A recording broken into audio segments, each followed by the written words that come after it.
Your thoughts? What? What?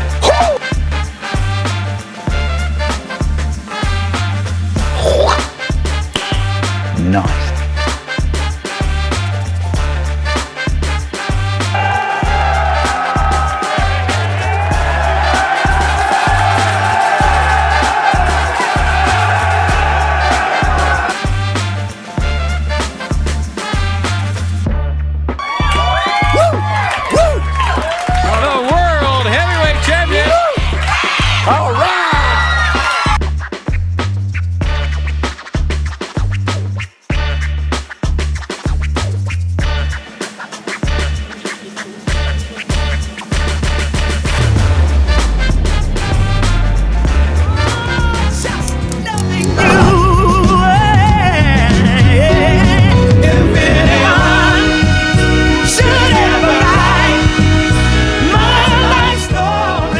Alrighty.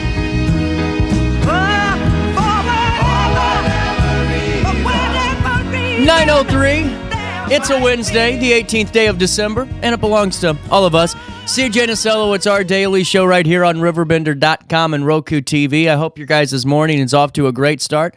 I'm a little bit tired today, but we're going to get through it together. We got a really good show.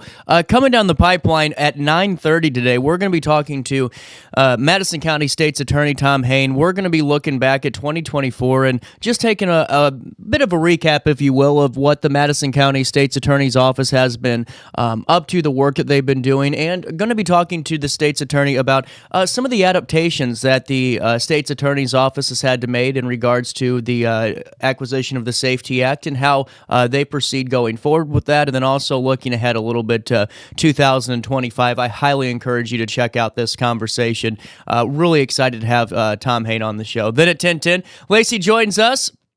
We're going back 100 years ago and stepping into a time machine with Lacy as we take a look back at her weekly 100 years ago article, where we kind of have some fun, look into the article a little bit, and see where the morning takes us. That all comes down the pipeline in the next 2 hours, but let's take you to top of the hour news now. Here's what you need to know.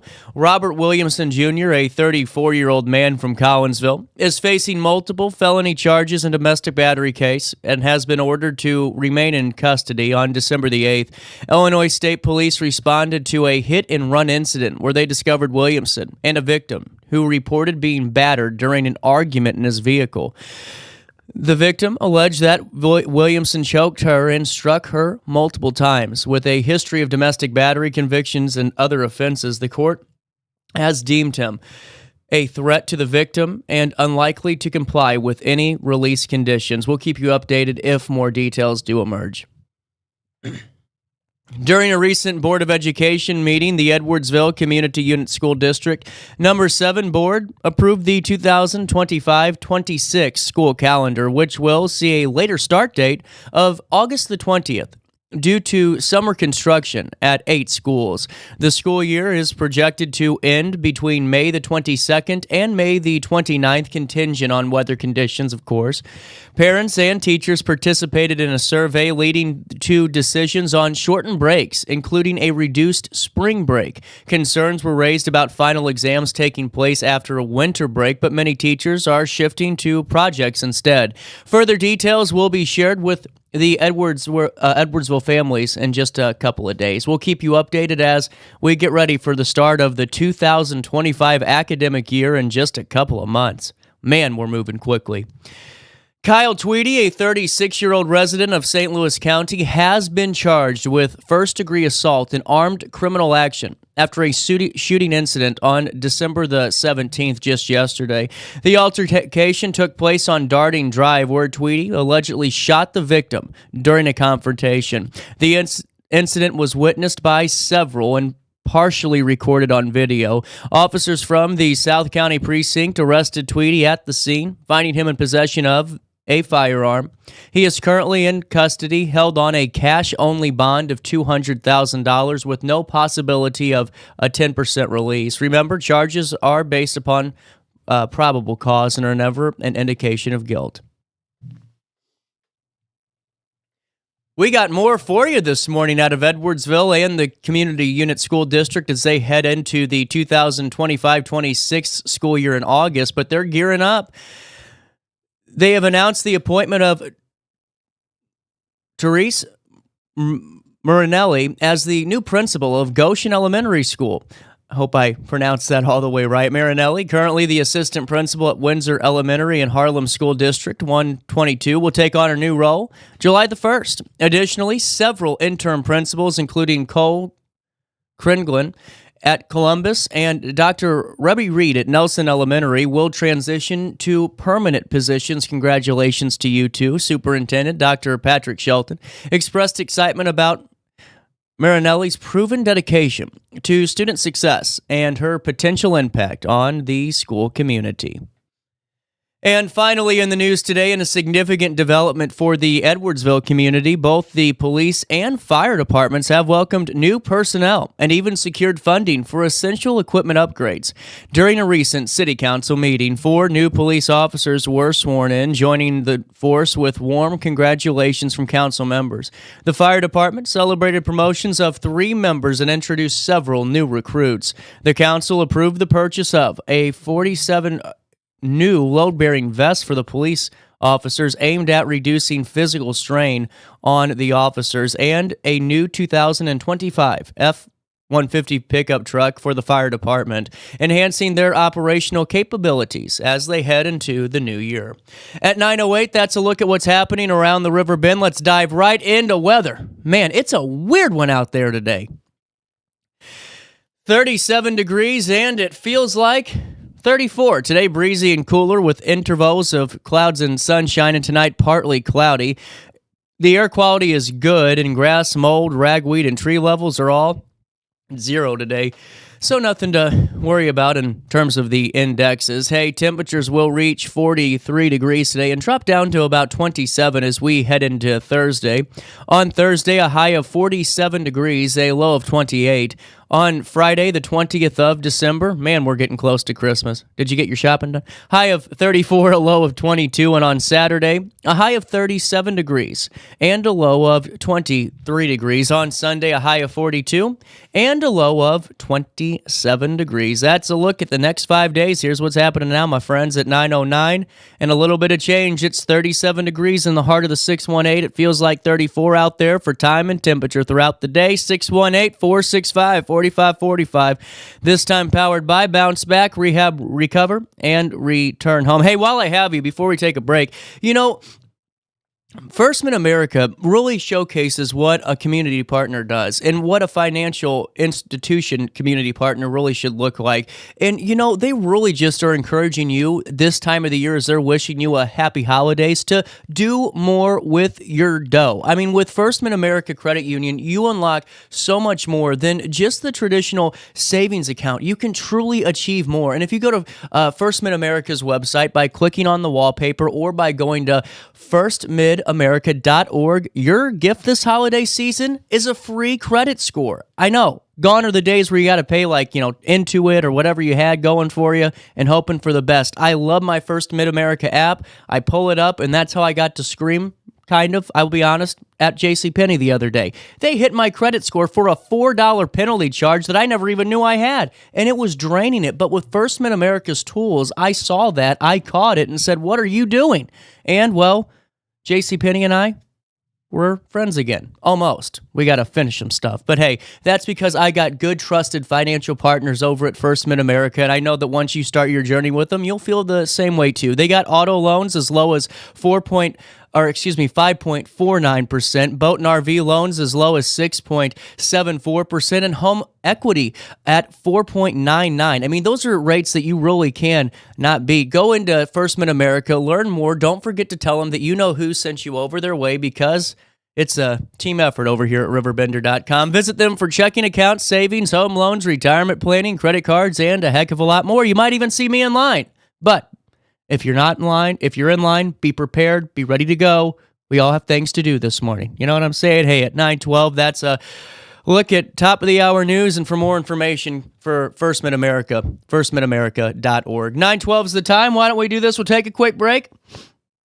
And come back with more. But hey, let's take a look at downtown Alton on this Wednesday morning. It's beautiful out there. We're simply having a wonderful Christmas time.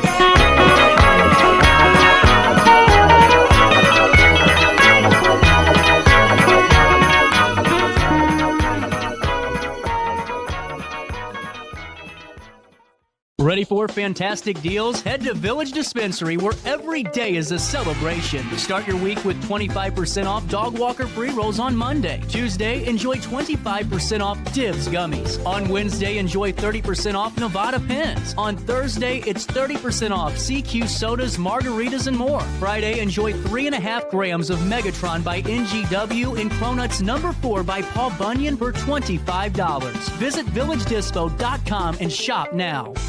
Picture This and More has been a trusted name in the Alton community for more than 30 years, with the last 3 being right here on Broadway. We specialize in quality framing at affordable prices. We also feature works by local artists because we're proud of our community. If you have valued treasures to display and preserve, we're sure to have the perfect fit with our large selection of custom framing and display options. Whatever color, shape, or size, Picture This and More has the look you need. Stop by today and let us help you with your next project. Do you need to declutter your space? Time to call me, the Queen of Junk. Since 1993, we have grown to be the leader in residential, commercial, and property management junk removal. At Sparks Junk Removal, we are eco-friendly. We recycle, donate, or repurpose items back into our community. Trash is our last resort to the landfill. Plus, with our all-inclusive service, our crews handle everything from labor to lifting and landfill fees. Give us a call or visit our website, sparksjunkremoval.net, to reclaim your space today.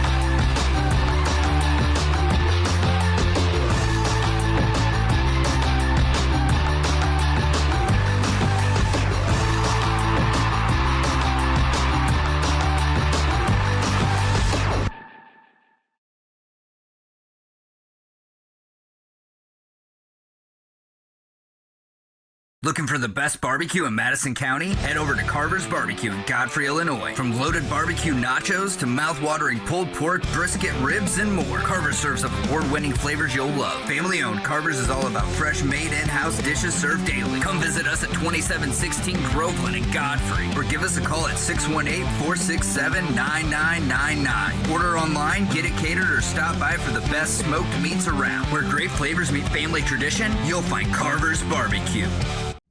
You're listening to Our Daily Show with CJ Nasello on RiverBender.com. Welcome back to Our Daily Show. Here's CJ.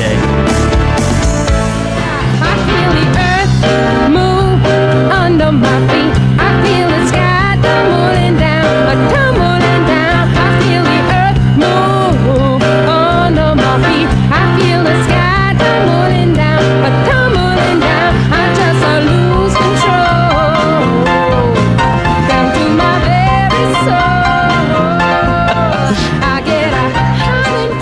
So I'm a little bummed out. I gave an awesome live read for Village Dispensary, but Facebook didn't pick it up. I'm kind of bummed. I put a lot of creativity into that. I said survive the in-laws without the hangover. Was really doing a good job. Happens. All right, coming up in 2025, right around the corner. That's wild to say. Freezing for Fun's back again. Cammy Mark. Again. How are we doing? We're excited. Are you ready for break? Oh, I'm always ready. Yes, for sure. And this is such a really great event, and always great to see all of you guys coming together for it. And this year, how are things looking? Really good. We're starting to get all of our sponsors back, which is awesome. It's $250 to be a sponsor. All the money goes towards your favorite charity. We've created a brand new website to make it even better than last year. So Mark's going to talk a little bit about that, but just to kind of fill everybody in on the event, it's going to be January 4th, 2025. Really excited. Still going to be at the Village of Godfrey. They've been awesome to always let us have the event there.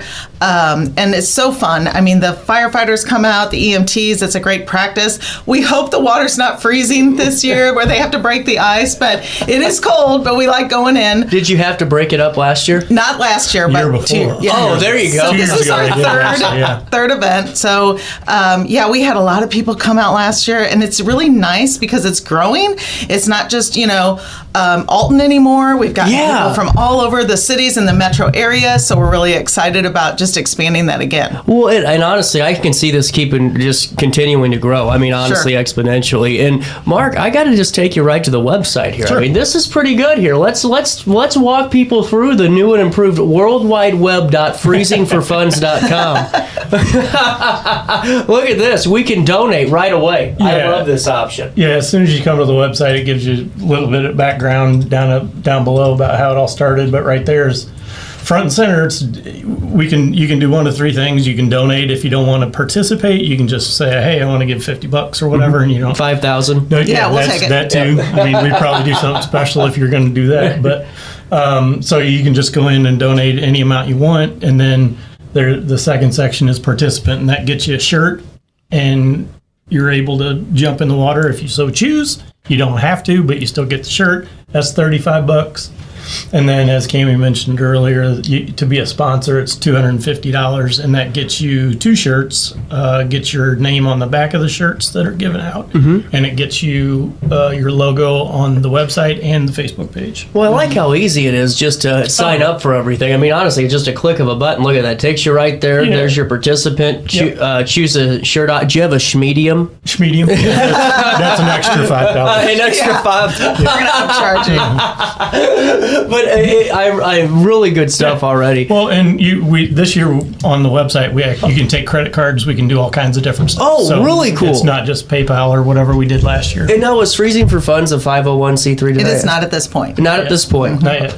Not yet, but we're getting there. We're thinking about it. We're creeping. And it honestly doesn't matter because I love the way that the selection of the charities made too. I think that's really fun. nice. And for the people that don't know, maybe they're just learning about the event for the first time, how does that get chosen? So here's what happens. If you sign up to be a participant, which is $35, you get your shirt, and then in the notes section, you can pick which charity you'd like your money to go to. We don't care what charity. We're just going to cut a check to the charity after the event's over. We actually have the mayor draw it. If you're a sponsor, you get to pick more than one charity, so that when you're a sponsor, you get to pick more than 2. And then we will put them into a raffle basket. And so once the event is over and everybody gets warmed up out of the water, the mayor from the Village of Godfrey, Mike McCormick, will come out and he'll grab the ticket, and the winning ticket is who we write the check to. And you have to be a legit charity. Okay, I was very. There is a local Can't be media CJ wants the hosted. money. Yeah, radio Riverbender radio charities. That would have been a good one. Now with the fire department and all that, how long does it take for them to help you get set up that day? They're probably about an hour before we are. We're starting at 10 a.m. and they probably get there about 9. If they're going to do their water rescue exercises, sometimes they're a little before. Okay. And Chris Sikra, who the Village of Godfrey is kind of runs the whole show that morning, that they're for the EMTs and everything to just be there. They get it all prepared for us. And in the past, they've even had sand brought in, so it's an easy walk-in. Also, we have a warming van there donated from the YWCA, so if people are cold. We also will have Shivers again selling coffee this year, and Dukes are going to provide donuts for us that morning. So hey, you're good to go. It's just fun to come out and They're not selling coffee, are they? they sell coffee. Oh, Yeah, okay. they sell I didn't know if coffee. it was- Yeah. Yeah, it's good. So too. it's going to be a good time. We always have fun. Like I said, you do not have to jump in the water. We're just trying to raise money for somebody in our community. The last couple times, the first winner we had was Alton Athletic Association, and we gave them over $3,000. That's incredible. And then we had to skip a year, and then we brought it back last year. And last year, the YWCA won, and we gave them over $7,000. So our goal would be, obviously, to hopefully beat that. So we need everybody to log on and try to get their sponsorship or their self-participating. And real quick, to get back to the fire department, I assume they're going to do it this year, but the reason they get there early is so they can practice water rescues in the pond, in the lake, beforehand. So it's kind of cool to get there early and watch them do Yeah. that. Yeah, it's really cool. And then they stand by in case somebody freezes to death in the water, and they'll pull them out or whatever. Man, Don't say it. I freeze at 56, Right, yeah. you know, I know, so I same. know. But I think it's really cool to see like the collaboration going in there, because it takes a lot to get that area prepped, I'm sure, with, Yeah. you know, getting the fish hooks and all that stuff. That Right. Which reminds me, make sure you wear shoes. Yes. Oh, when you go God, into yeah. the lake. Yeah. Yes. And honestly, your shoes might get a little stuck Yeah, because it's- it is muddy when you're kind of going in, and there's a lot of people trampling in. So Yeah, my feet just got make stuck sure you wear. last year. Yeah, I remember couldn't that's hardly what I was get bringing it up. Get my feet out of there. Yeah, so bring something that's protective, but yet you don't really care too much about. And as my daughter said, Mom, you wore white last year. That was probably Yeah. not the best pick for you, but I I don't did really too. go all the way in. I have people that will actually put their head under the water Ooh, in the past, and I'm like, goodness. they are brave souls, because I could never do that. So I go about halfway. Things are good. I at least do it, you know. Mm-hmm. No, thank you. I went up to like upper thighs, and that's as CJ, far you as I doing it went. this year? I will be in the water this year. Now, I will not go shoulders deep. I will Okay. tell you that. Yeah, It'll no, be I a don't. very brisk walk, Don't blame me. but I'll get it done. I just want to call out some of the people that have helped along Oh, the way. God, yeah. Do whatever So you want. It all started a few years ago. We were at Craig Lombardi's pool for a reunion, actually, recap of the 1986 reunion. And so there were four of us that kind of got into it. Craig Lombardi, myself, Cammie Bieber-Geertz, and Trisha Conry-Perks. And we were talking, and we're like, we should do something fun. And then Tanya Hooper was there too.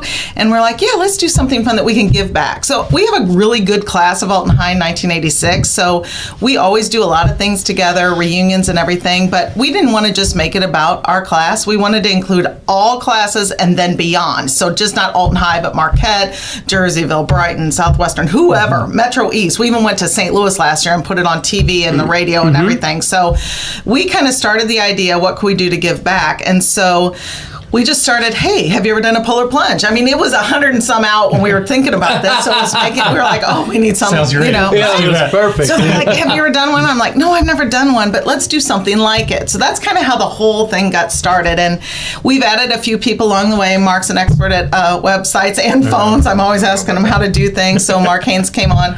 And then Class of Shane. 88. Yeah, he's the only one, class of I'm one out. 88. And then Shane Calhoun has been helping us with the Facebook site. And also in the past, we've had Mindy Allred and Cara Bernay. They've always been helpful about giving out our shirts the day of, and even other people have been willing to help us. We've had Amy Lombardi did the music a few years ago. So we just start collecting people as we go. Well, and it's a true community event. And I mean, it really is. And I think you guys do such a good job with it. Now, this year, when we do music, can you have some of that, like, Rocky or, like, some inspirational music? So that way, We had when you're... Vanilla Ice at one point. You're trudging We had out of that the going, mud, yeah. you know, you Right. can feel like you're overcoming everything, Yeah. too. Yeah. Oh, man, that'd be empowering. One thing she mentioned that we didn't cover earlier Oh, yeah. is the shirt pickup is the day before. Yeah, January 3rd on the web. Where's and shirt pickup? Right at the Village. Village. Oh, nice. Little, In what the- is that room called? I don't know. It's like the their room. civic center part or whatever. It's Yeah, the side right door by when you the- go in. It's a big yeah. room. We'll be Down the set up road, there. right past Walmart. You can't. You got it. Yeah, you can't miss it. And you guys have a moment to stick around, take a quick break? Sure. I got to pay a quick bill here. Let me fill you in on Haine Library. Coming up in just a couple of days, in December the 7th, they're having their local author book fair. Listen, Christmas is coming around the corner, and think about this. At the local author book fair, you can get local books, local wares, and also have them wrapped at the Alton Community Service League's wrapping station while you're going to JCPenney and all that other stuff, too. You know, at Haine Library, you don't just get books, you get more than that. Ad-free, for free streaming with Biblio Plus, because Netflix is ridiculously priced, and who wants to watch an old guy fight an idiot YouTuber? You know what I'm saying? Listen, Haine Library's there for you every step of the way. HainerLibrary.org, and don't forget to tell them CJ sent you over their way. You are invited to this year's Christmas concert at River Church. There are 4 amazing performances for you to choose from.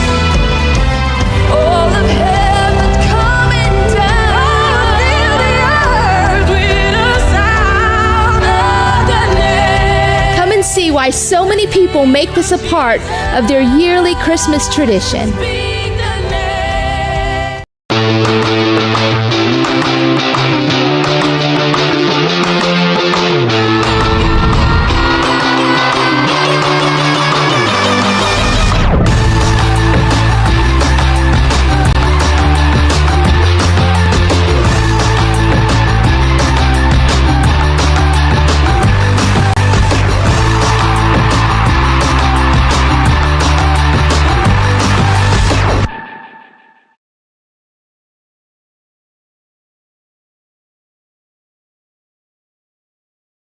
I set the thermostat so my house would be warm when I got home from work, but the kitchen is still cool. At Barrett Heating and Cooling, we stand behind every Lennox system we sell. My dealer said he'd take care of everything. At Barrett Heating and Cooling, we understand everyone wants prompt, professional service. Turns out it wasn't my furnace after all, just a little something blocking the vent. Pretty smart dog if you ask me. For service you can count on, call Barrett Heating and Cooling. Lennox. Innovation never felt so good. Macias Insurance Agency, providing quality products with extremely competitive prices. As an independent provider, we source multiple companies to offer the best rates possible, covering auto, home, business, and life insurance. Our goal is to provide quality service that meets and exceeds customer expectations. You can rest easy knowing the Macias team is working round the clock to ensure that both you and the most important parts of your life are covered. Our qualified professionals make the insurance process easy so you can live carefree and focus on what matters most. Visit MaciasInsuranceAgency.com today to find out what our team can do for you. I had an amazing experience with Dr. Haug and her team. I came here when I was 10 years old to get my braces on. Now I'm 28 years old, braces off, and I get so many compliments on my smile.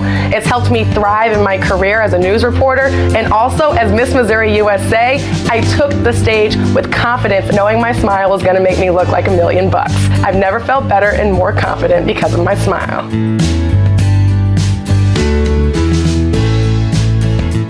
You won't find a better health club than Nautilus Fitness Center. More cardio, more free weights and equipment, more classes, a swimming pool, and more. If you're serious about your health and want to make a change, then stop thinking about it and visit Nautilus Fitness Center on Industrial Drive in Alton. Don't fall for the hype you get from the other health clubs. Nautilus is the Riverbend's premier health club. Has been for years and will be for years to come. Get to Nautilus Fitness Center and get started on a healthier new you. You're listening to Our Daily Show with CJ Nasello on RiverBender.com.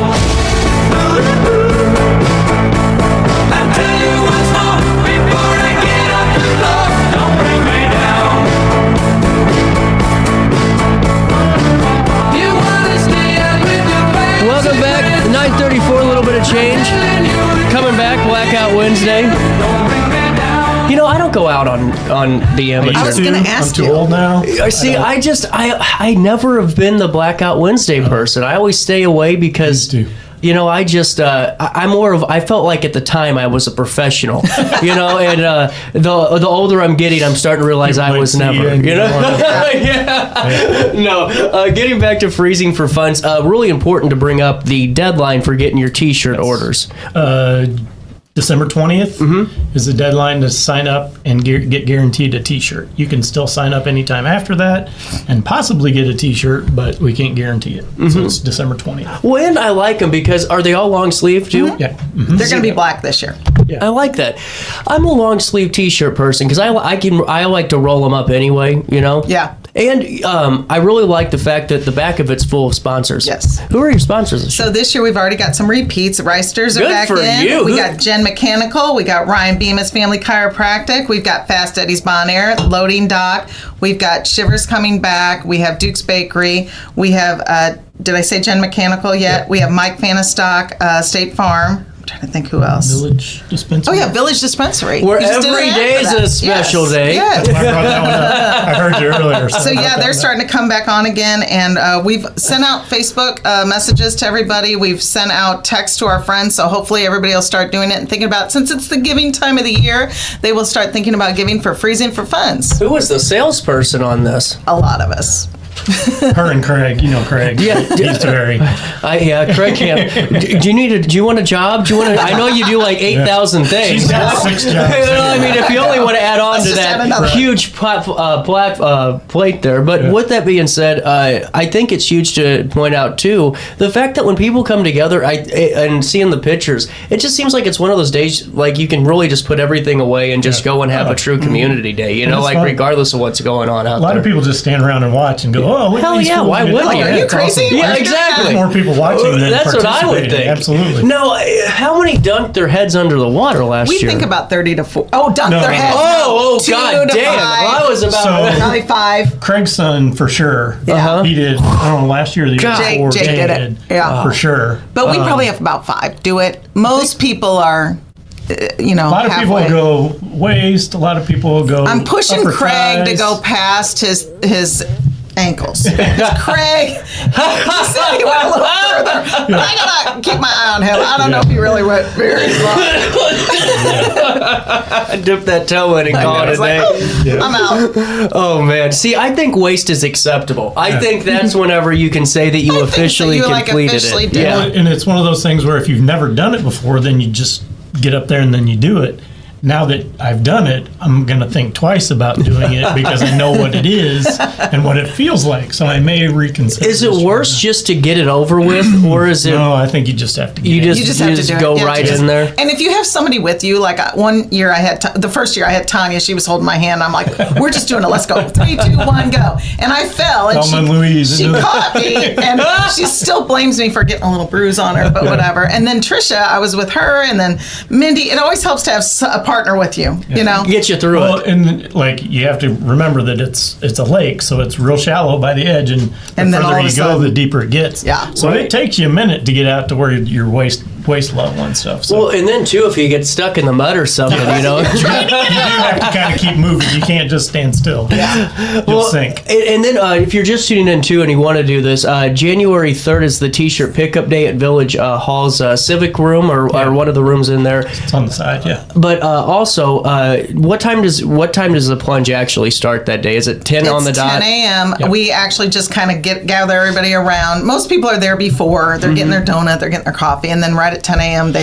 we come down to the lake between 10 and 10:15 usually. Yeah. And then it doesn't last very long. I would hope not. I would hope not. It's over water. And as Mark said too, sometimes the fire department does their water rescue exercises that morning too beforehand. So how cool would that be to go and take a look and see what they're doing to prepare for the the worst case scenario too. Right. So always good to see that. And then if you're just tuning in, go to freezingforfunds.com. Look how great Mark did on this website, if I say so myself. Wonderful work, Mark. Thanks. And you can just go right over here and either hit the sign up button or scroll down where you can see some more event details. And if you want to sponsor this event, you can register there. You can click to register as a participant or even just make a donation if you're out of town. Or then if you scroll down a little bit further, that's the story that Cammie just told about how it all happened and how it all came about, if anybody's interested. And there's some pictures on there. There's also a video on there of the past. Oh, is there? Yeah. If you go up to the top to the media. Oh, look at that. It's pictures and stuff from last year. Really cool. It's the donation, and there's pictures of people getting in the water down lower and all that kind of stuff. So it's all fancy. It looks pretty warm out there. It was for that. That wasn't the day, though. So. Oh, here's the video. Is this the actual? Yeah. Oh, nice. Oh, look how handsome. Really cool. Man, I love this. And it's just like you said, I mean, for everybody to come together on a cold day.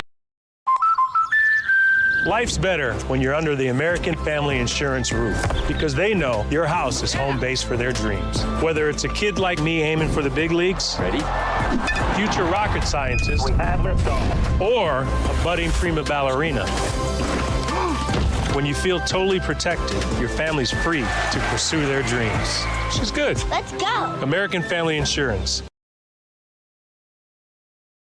When life throws unexpected challenges your way, you need a versatile legal ally to protect you. Sean Lentz, with over 12 years of experience, is here to help you in a variety of avenues. From personal injury to criminal defense and even semi-truck accidents, Sean Lentz has your back. Don't wait for the justice that you deserve. Call 618-465-8000 and see how Sean can help you today. No matter the season, Play It Again Sports in Edwardsville has the gear the athletes need to get in the game. Whether you're shopping for the newest sports equipment or saving money on quality used gear, Play It Again Sports carries what you need to maximize performance to get the most out of every swing, kick, stroke, or shot. We'll even buy your used goods, paying cash on the spot. We carry all the gear for all the sports all year long. We're your hometown sporting goods store. Play It Again Sports, conveniently located at 4 Club Center Court in Edwardsville. Ready for fantastic deals? Head to Village Dispensary, where every day is a celebration. Start your week with 25% off dog walker pre-rolls on Monday. Tuesday, enjoy 25% off Divs gummies. On Wednesday, enjoy 30% off Nevada pens. On Thursday, it's 30% off CQ sodas, margaritas, and more. Friday, enjoy 3.5 grams of Megatron by NGW and Cronuts number 4 by Paul Bunyan for $25. Visit VillageDispo.com and shop now. Picture This and More has been a trusted name in the Alton community for more than 30 years, with the last 3 being right here on Broadway. We specialize in quality framing at affordable prices. We also feature works by local artists because we're proud of our community. If you have valued treasures to display and preserve, we're sure to have the perfect fit with our large selection of custom framing and display options. Whatever color, shape, or size, Picture This and More has the look you need. Stop by today and let us help you with your next project. And then away went Rudolph, whizzing like a shooting star. Run, run, Rudolph, Santa meant to make it in town. Santa make him hurry, tell him he can take the freeway down. Run, run, Rudolph, reeling like a merry-go-round.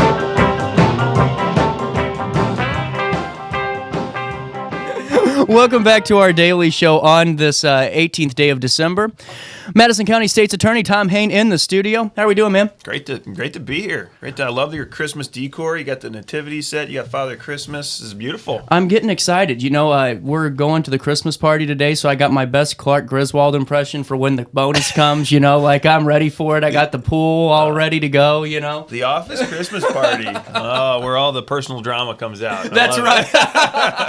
Well, you know, Tom, you guys have had a really busy year, and on the show we talk about it. You know, every day, talking about whether it's crime being reported, trials coming to a conclusion. And it seems like seriously, the state's attorney's office had a little bit of everything this year, from cold cases to just regular everyday crime, and then a little bit outside of that, kind of just dealing with the new way of doing things. Right. How do you guys think you kind of handled it this year, just right off the bat?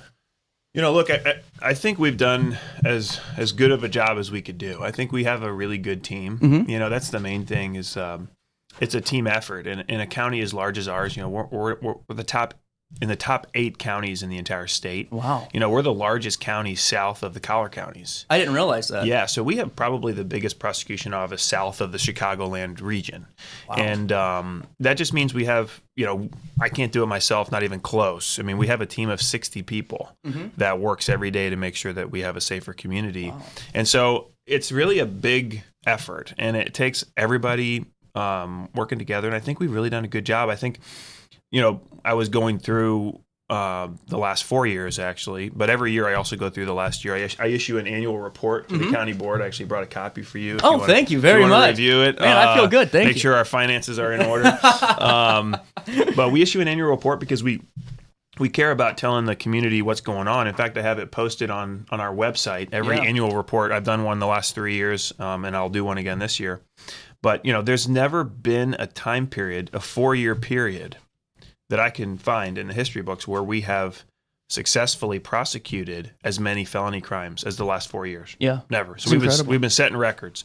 We've also never charged as many cases as we've charged over the last 4 years. Really? Ever. Wow. So I think we are, and again, that's thousands of cases. Right. We charge over 3,000 cases every year. That's just the felony cases.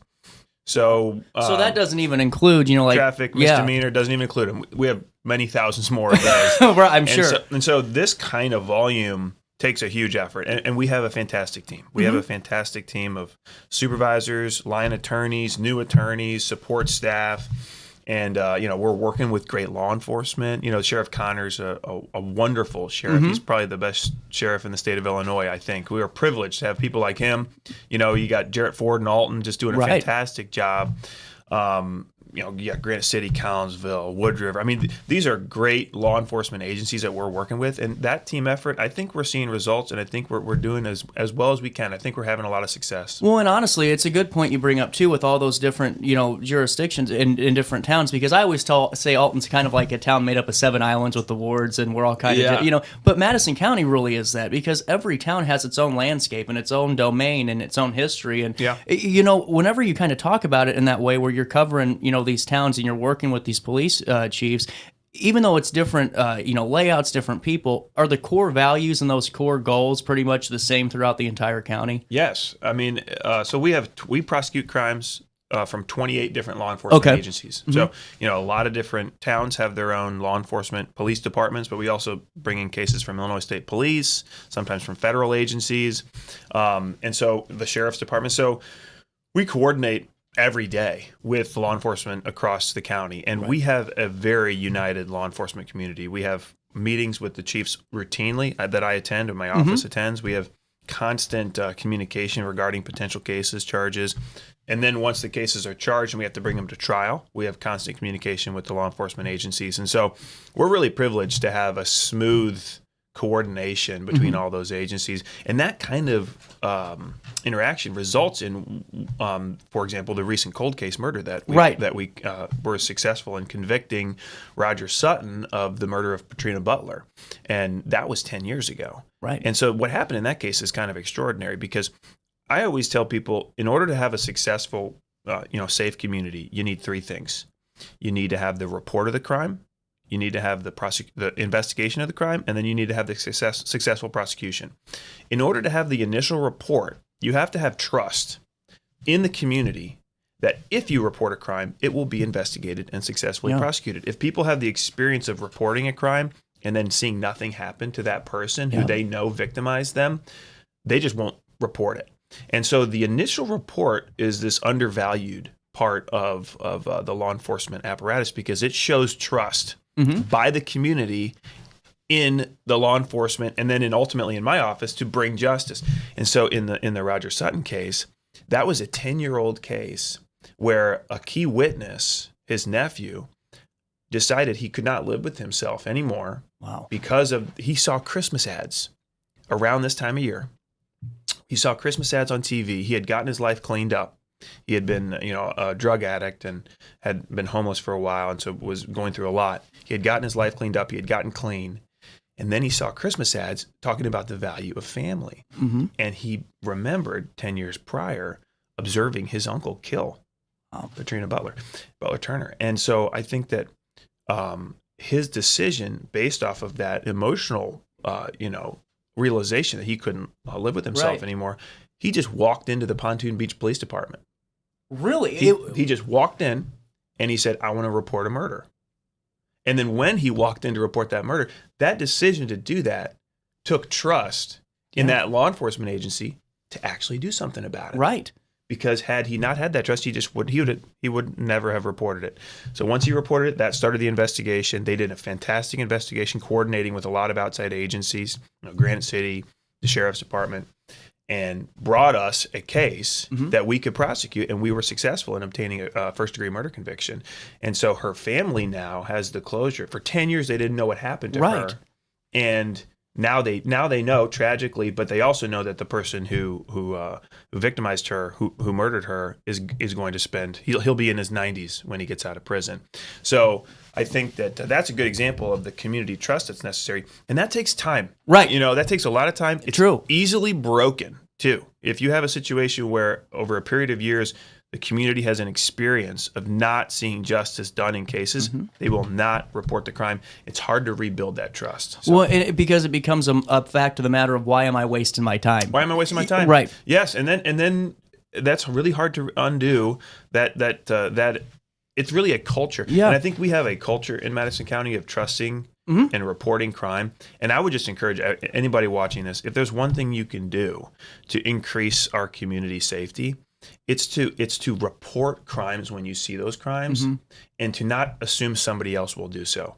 Take the time. It's a true public service to report that crime to law enforcement. It takes time. It puts yourself on the line, right? But without that report, we can do nothing. With that report, we can really help your community. And so that's one of my main messages to people. Bring us the case so that we can bring justice. You aren't going to know the problem if you don't know it exists. Exactly. You know, and on top of that, too, I think, you know, policing and being part of the community and that trust goes a lot further, too, because, you know, I have Centerstone on twice a month, and we talk about substance use disorder treatments, but also, you know, seeing how the county and some of the judges and just, you know, some of the state's attorney's office, some of those programs to really help those folks that want the help, that want to really get on that fast track to maybe, you know, turning that life around quicker. Can we talk a little bit about some of those programs? Absolutely. So, I mean, I tell you, one of the most moving events you can attend, and you should come sometime. Perhaps you've been there. Is the drug court graduation? No, I haven't been. I've always wanted to go to see. You should go. It's an incredibly moving experience. So Madison County, I think, has one of the first drug courts really in the state. Wow. Yes, and it has multiple tracks. You have multiple people at different levels of offending, but the reason why they are there is because they have been faced with a choice. Do I face prosecution and conviction or potential jail time, or do I want to get my life clean? And that clarity allows them to suddenly get their life on track. Yeah. And they'll tell their stories. They'll stand up at the drug court. It will be filled with friends and family. It will be filled with the police officers who arrested them, sometimes dozens of times. I'm sure, over a period of years. The police officers will be there in the courtroom. Judge Knapp typically runs drug court, but Judge Schrader is there sometimes as well. They will go through the before and after picture, the mugshot of the person when they were arrested, and then the present day person. It's night and day. And I think this is a great example of how, you know, sometimes too much mercy can actually be unmerciful. Yeah. And that they needed to have the strength of the criminal justice system forcing them to get their life on track. You'll have their kids there.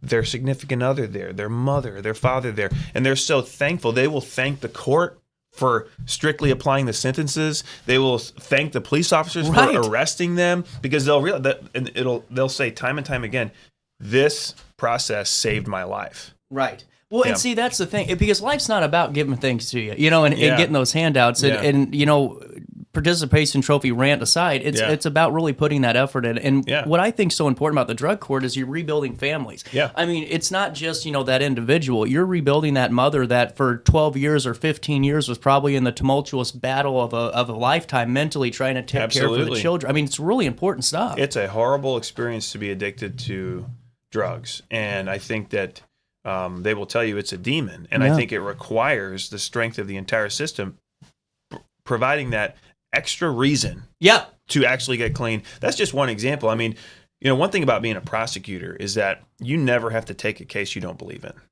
That's a good point. So we have discretion. So, you know, we prosecute 3,000-4,000 felonies per year, but we never have to move forward on a case that we don't believe in. And you always are dealing with the individual. And so we have a pretty strict line when it comes to violent crime, you know, and repeat crimes. Right. Repeat incorrigible offenders who are just out there committing crimes. Right. You see them in your neighborhood. You know who they are. We'd appreciate it if you reported them to the police, because honestly, those individuals just need to be removed from your neighborhood so they don't victimize other people. But we also believe in second chances. True. And I think those nonviolent offenders, those first-time offenders, those are the cases where you can really apply that discretion, and that requires the humanity of the prosecutor. And I think that we have a great team that strictly applies that violent crime line, that makes sure that we are obtaining, you know, 60-year sentences, 70-year sentences, life sentences, to make sure that these people are never going to victimize other people, but also are looking at the humanity of each individual case and are providing second chances to those first-time offenders or nonviolent offenders. When I was over on the radio, the most fascinating thing I heard is that law enforcement officials say is there's a respect, you know, regardless of, you know, who's in what position and who's, you know, maybe facing some consequences for actions, who's not. Right. There's always some type of a relationship and respect from that defendant, the suspect, to the police and the is that somewhat, do you believe in that? Oh, absolutely. And that's the thing that, you know, I'll tell you, the Safety Act, that whole process of the implementation of the Safety Act, there's this academic perspective that just does not understand the nature of criminal justice. That they assume that that defendants resent the system. Very often defendants understand. Right. They are probably the most understanding. that they need to be held accountable. And so I think that there is an absolute need for us to fight back against this idea that if you give people infinite chances, they'll just suddenly reform. Right. We have a system of law. We have a system of the rule of law. We have to hold people accountable. And the reason why is the rest of us are living our lives. We deserve, at least for our tax dollars, at least for the fact that we live in a civilized society, we deserve to have safe neighborhoods. I'm talking about everybody. Right. Not just wealthy folks. No. And here's the other thing that people don't understand. The impact of soft on crime policies has the most negative impact on the poorest communities. I was fascinated by that Yes. because that's what it really seems like. It does, and that's just subject matter here locally. You know, you don't see the crime surge in Blue Fountain. You know, you're seeing it at Alton Acres. You know why? The difference between success and failure in those communities is very low. In that they don't have extra funds to hire an ADT security system. They don't have extra funds to have a nice fence around their house. They are living paycheck to paycheck. Many of us are living paycheck to paycheck. And so they don't have the financial wherewithal to provide that buffer of safety between themselves and a dangerous neighborhood. If they live in a dangerous neighborhood, their kids are hearing gunshots. And so I think that ironically, a strong criminal justice system best serves those who live in the poorest communities because that's their security system.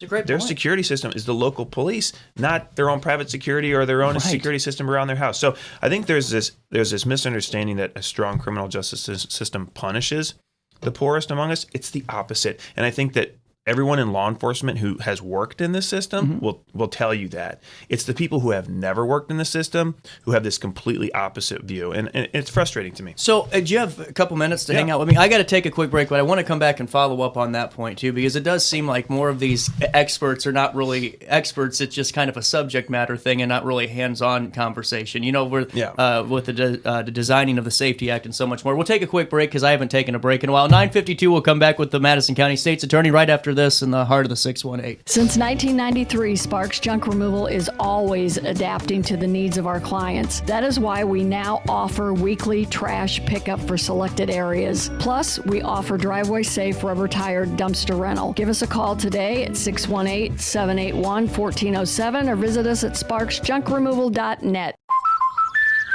Life's better when you're under the American Family Insurance roof because they know your house is home base for their dreams. Whether it's a kid like me aiming for the big leagues, future rocket scientist, or a budding prima ballerina. When you feel totally protected, your family's free to pursue their dreams. Which is good. Let's go. American Family Insurance. No matter the season, Play It Again Sports in Edwardsville has the gear the athletes need to get in the game. Whether you're shopping for the newest sports equipment or saving money on quality used gear, Play It Again Sports carries what you need to maximize performance to get the most out of every swing, kick, stroke, or shot. We'll even buy your used goods, paying cash on the spot. We carry all the gear for all the sports all year long. We're your hometown sporting goods store. Play It Again Sports, conveniently located at 4 Club Center Court in Edwardsville. Yo, what up? It's Mike Keith, the proud graduate of Lewis and Clark Community College. I got my start in broadcasting and now I work all over the country. I discovered my path in media, but I could have been an electrician. Or I could have been a nurse. Maybe not.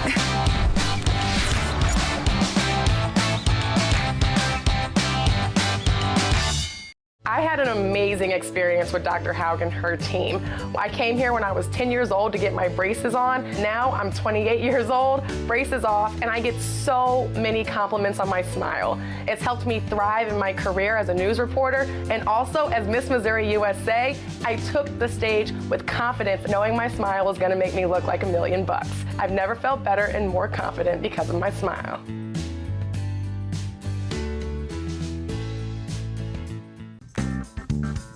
Has free checking become a thing of the past? Not if Liberty has anything to say about it. With 3 free personal checking options and even a free business checking account, Free is alive and well at Liberty Bank, the local bank that gives you free checking choices and more cashing in your pocket. Bank locally, bank Liberty. For more information, visit www.bankliberty.com.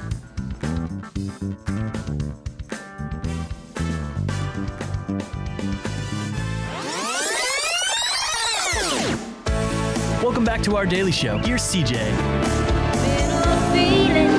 When you hear Oh, I didn't show the galleys. voices singing 9:56. Welcome back, Daily Show. Madison County State's Attorney Tom Haine joins us now. And, I kind of feel like a lot of times when we try to have debate and conversation publicly and maybe even with our neighbors and friends, sometimes we don't maybe understand the process in which something works. And not like a patronizing kind of jerky way of saying it, but just because when the statements came out and the law came out, it was kind of confusing. The Safety Act. Yeah. Yeah. And so really, what is the process for this now? How does it change? And what is your guys' formula? If somebody is, picked up, they're facing some charges, what does that look like now? Yeah. So now, in order to detain anyone, the judge no longer has the discretion to set a variable amount of bond based on the severity of the offense or the person's criminal history or danger to the community or likelihood to reoffend. Those were all reasons why the judge could set, a variety of bond or no bond on a case. Now, it's all up to my office to file a petition to detain. If we don't file a petition to detain, the judge has no discretion to detain that person prior to trial. And so there's a list of crimes in the Safety Act that are detainable. That list changed.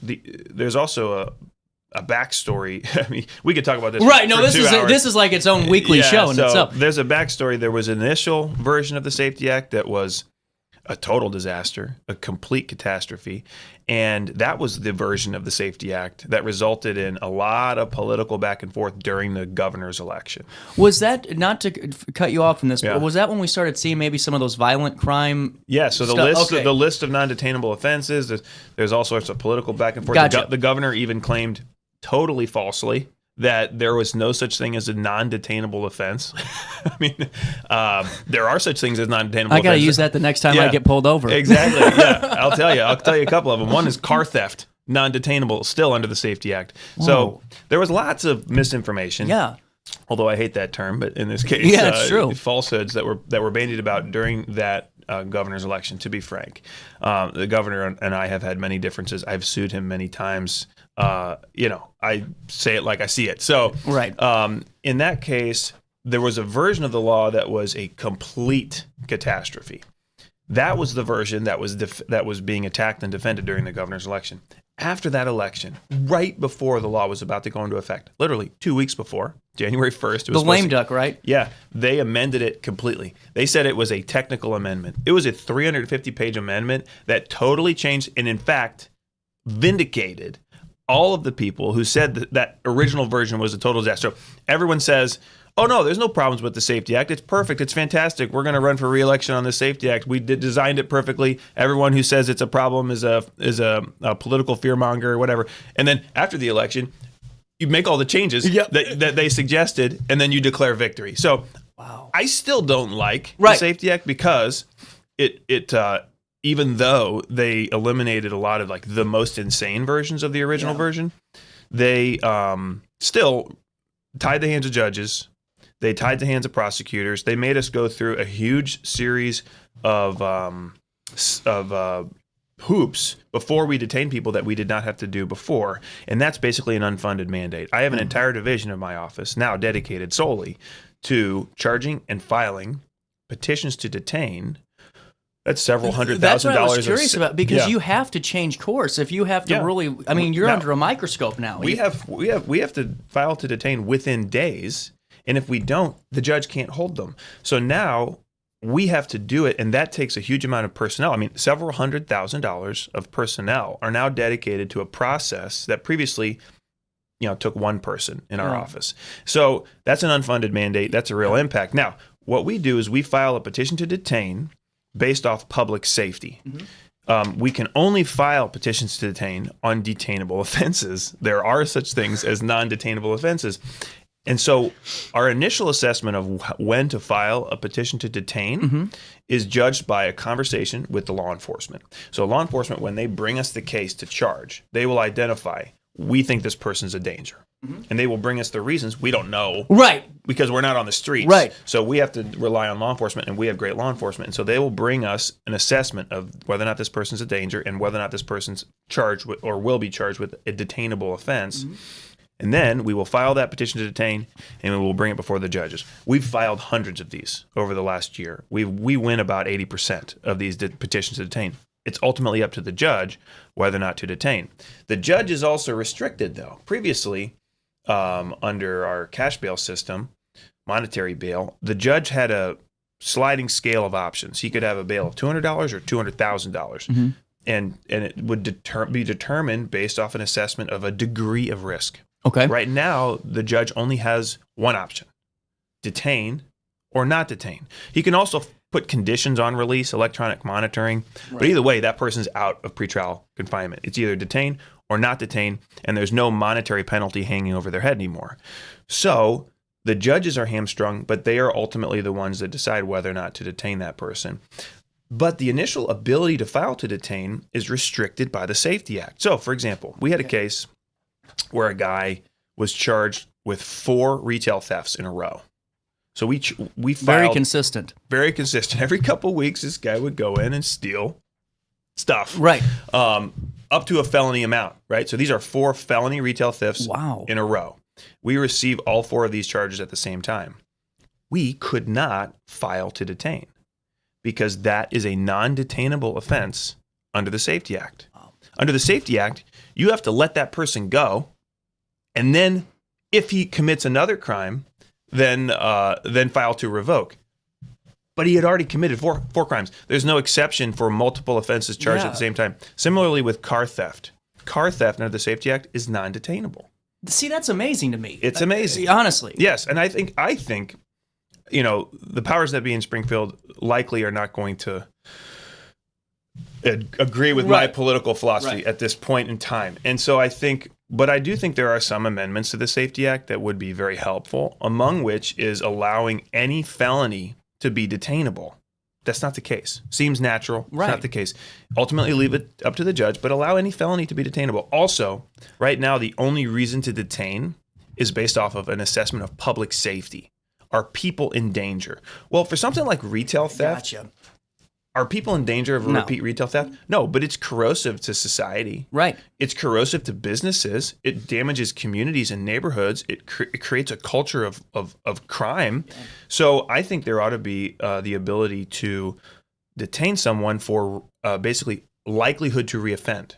Right. That's a good point. And right now, so there are some amendments that we could make that would loosen up the I feel like sometimes we're fighting with one hand tied behind our back. I'd like to have 2 again. But in the meantime, we're doing our very best, and that's the process now. We rely on law enforcement, and we are detaining people, and we're detaining serious criminals. We'd like to be able to detain more because we think there needs to be something immediate that happens to someone when they are charged with when they commit a crime that impacts them. Otherwise, there will be no teaching effect that we don't want crime. If you have to wait 2 years before you have any impact on your life, that's not a way. And to me, I think that victim advocacy goes a long way too. And for that victim, especially when, there was times where I was seeing some domestic cases that I'm going, whoa, how is this even possible?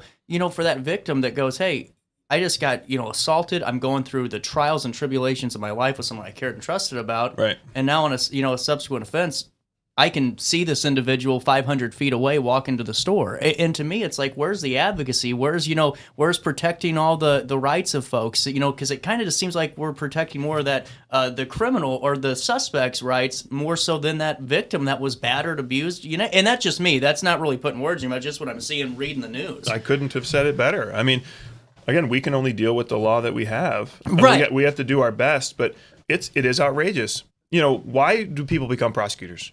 Because we want to fight for victims of crime. Yeah. Yeah. And it is very frustrating when you have a passion for this vocation of prosecution. And this is people across our office. And yet the law prevents you from taking the steps necessary to hold offenders accountable. And you have victims who are coming to you for answers and you have none because you cannot do what you believe is necessary and what they believe is necessary due to the restrictions of the law. Yeah. And I think that's quite frustrating. Well, and that's why I really wanted to have you on too, because I think as taxpayers and being county citizens, and all, it's good to know that hey, our prosecutors are fighting for us. It's just there's a lot going on, and there's been some success. And I mean, one thing I wanted to talk about before I let you go is because I did flip open the first page and get to glimmer out the numbers a little bit. Annual report time. So you were about $200,000 under budget for your general fund. Is that true? So how does that? Are you pretty proud of that number? We've been under budget every single year I've been in office. It's incredible. Seriously. We it takes a lot to run a criminal justice system, but I'm a conservative. I think taxpayers need to be protected. Yeah. And I think if we are I'm committed to doing everything possible to make sure that we're under budget every year. And every 4 years of my time as state's attorney, we have been under budget significantly. Wow. And so I think that's helpful because we ask for funds, but then we protect them. And I will tell you a positive note. So yeah, please. Whenever you talk about crime, sometimes we can become frustrated with the way that Illinois has set up its criminal justice system, which is totally legitimate, because I am frustrated as well. But I am very optimistic about our local county. Yeah. So we have a big county. We have a dynamic county. We have some pockets of our county that struggle with crime more than others, but we are making real strides. So, for example, in the last 4 years or 3 years, Illinois has seen car thefts in the entirety of Illinois has seen car thefts go up 60%. Whoa. In that same period of time, car thefts in Madison County have gone down by 20%. It's incredible. So it would be great if they went down by 20% right in any year, but when everyone else is experiencing historic highs and we're actually seeing fewer car thefts. Now, I see that as a real testament to our proactive law enforcement. We have a Cross River Crime Task Force. We have fantastic commanders of that Cross River Crime Task Force. We had Sheriff Connor first. We have now Coroner Nick Novasic second, and now we have Marcos Polito third. They are sending a message that we are a tough on crime community, and I think that is an optimistic view that we are making real impacts, real strides locally. 100%. That even despite the laws that are coming down from Springfield. And so just imagine what we could do if we had a little help. True. Well, and then I wanted to close with this because, on top of it all, you guys encompass a lot of individuals from a variety of, crimes and severities.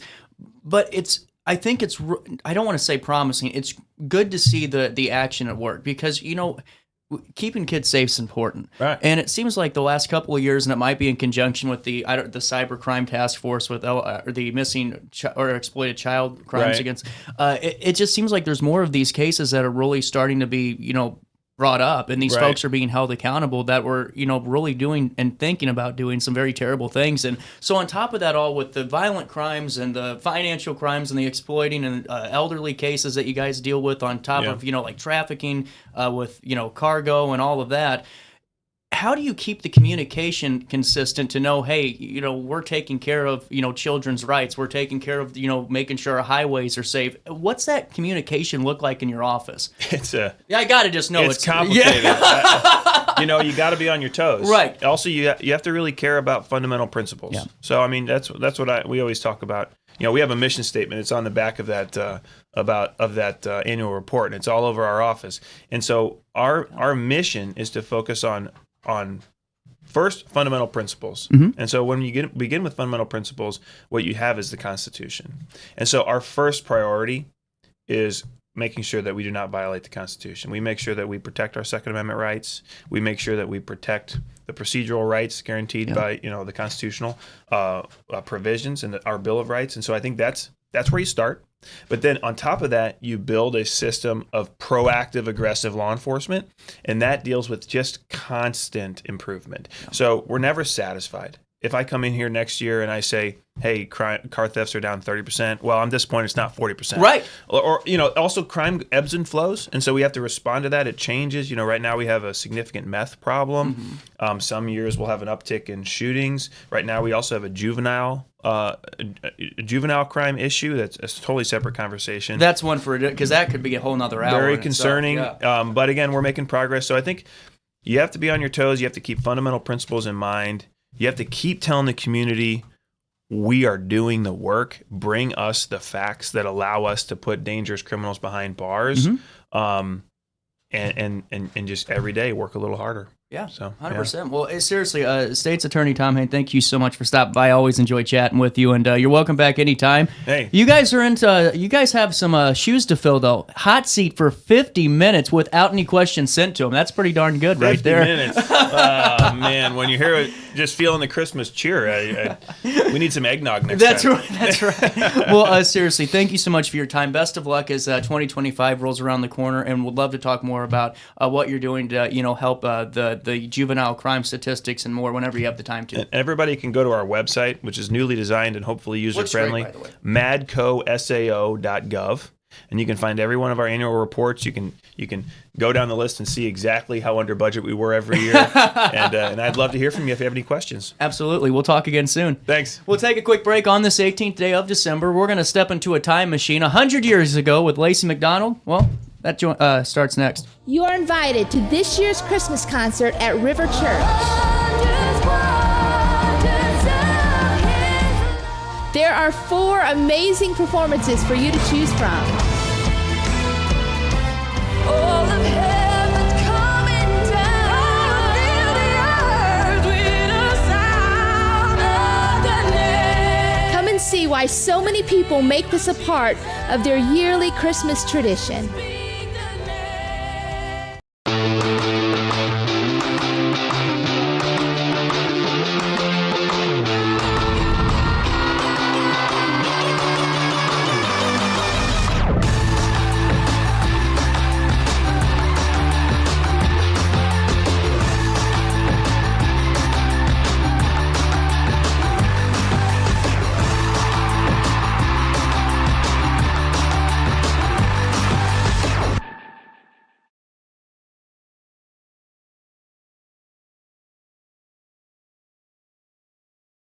I set the thermostat so my house would be warm when I got home from work, but the kitchen is still cool. At Barrett Heating and Cooling, we stand behind every Linux system we sell. My dealer said he'd take care of everything. At Barrett Heating and Cooling, we understand everyone wants prompt, professional service. Turns out it wasn't my furnace after all, just a little something blocking the vent. Pretty smart dog if you ask me. For service you can count on, call Barrett Heating and Cooling. Lennox. Innovation never felt so good. Macias Insurance Agency, providing quality products with extremely competitive prices. As an independent provider, we source multiple companies to offer the best rates possible, covering auto, home, business, and life insurance. Our goal is to provide quality service that meets and exceeds customer expectations. You can rest easy knowing the Macias team is working round the clock to ensure that both you and the most important parts of your life are covered. Our qualified professionals make the insurance process easy so you can live carefree and focus on what matters most. Visit MaciasInsuranceAgency.com today to find out what our team can do for you. I had an amazing experience with Dr. Haug and her team. I came here when I was 10 years old to get my braces on. Now I'm 28 years old, braces off, and I get so many compliments on my smile. It's helped me thrive in my career as a news reporter, and also as Miss Missouri USA, I took the stage with confidence, knowing my smile was gonna make me look like $1 million. I've never felt better and more confident because of my smile.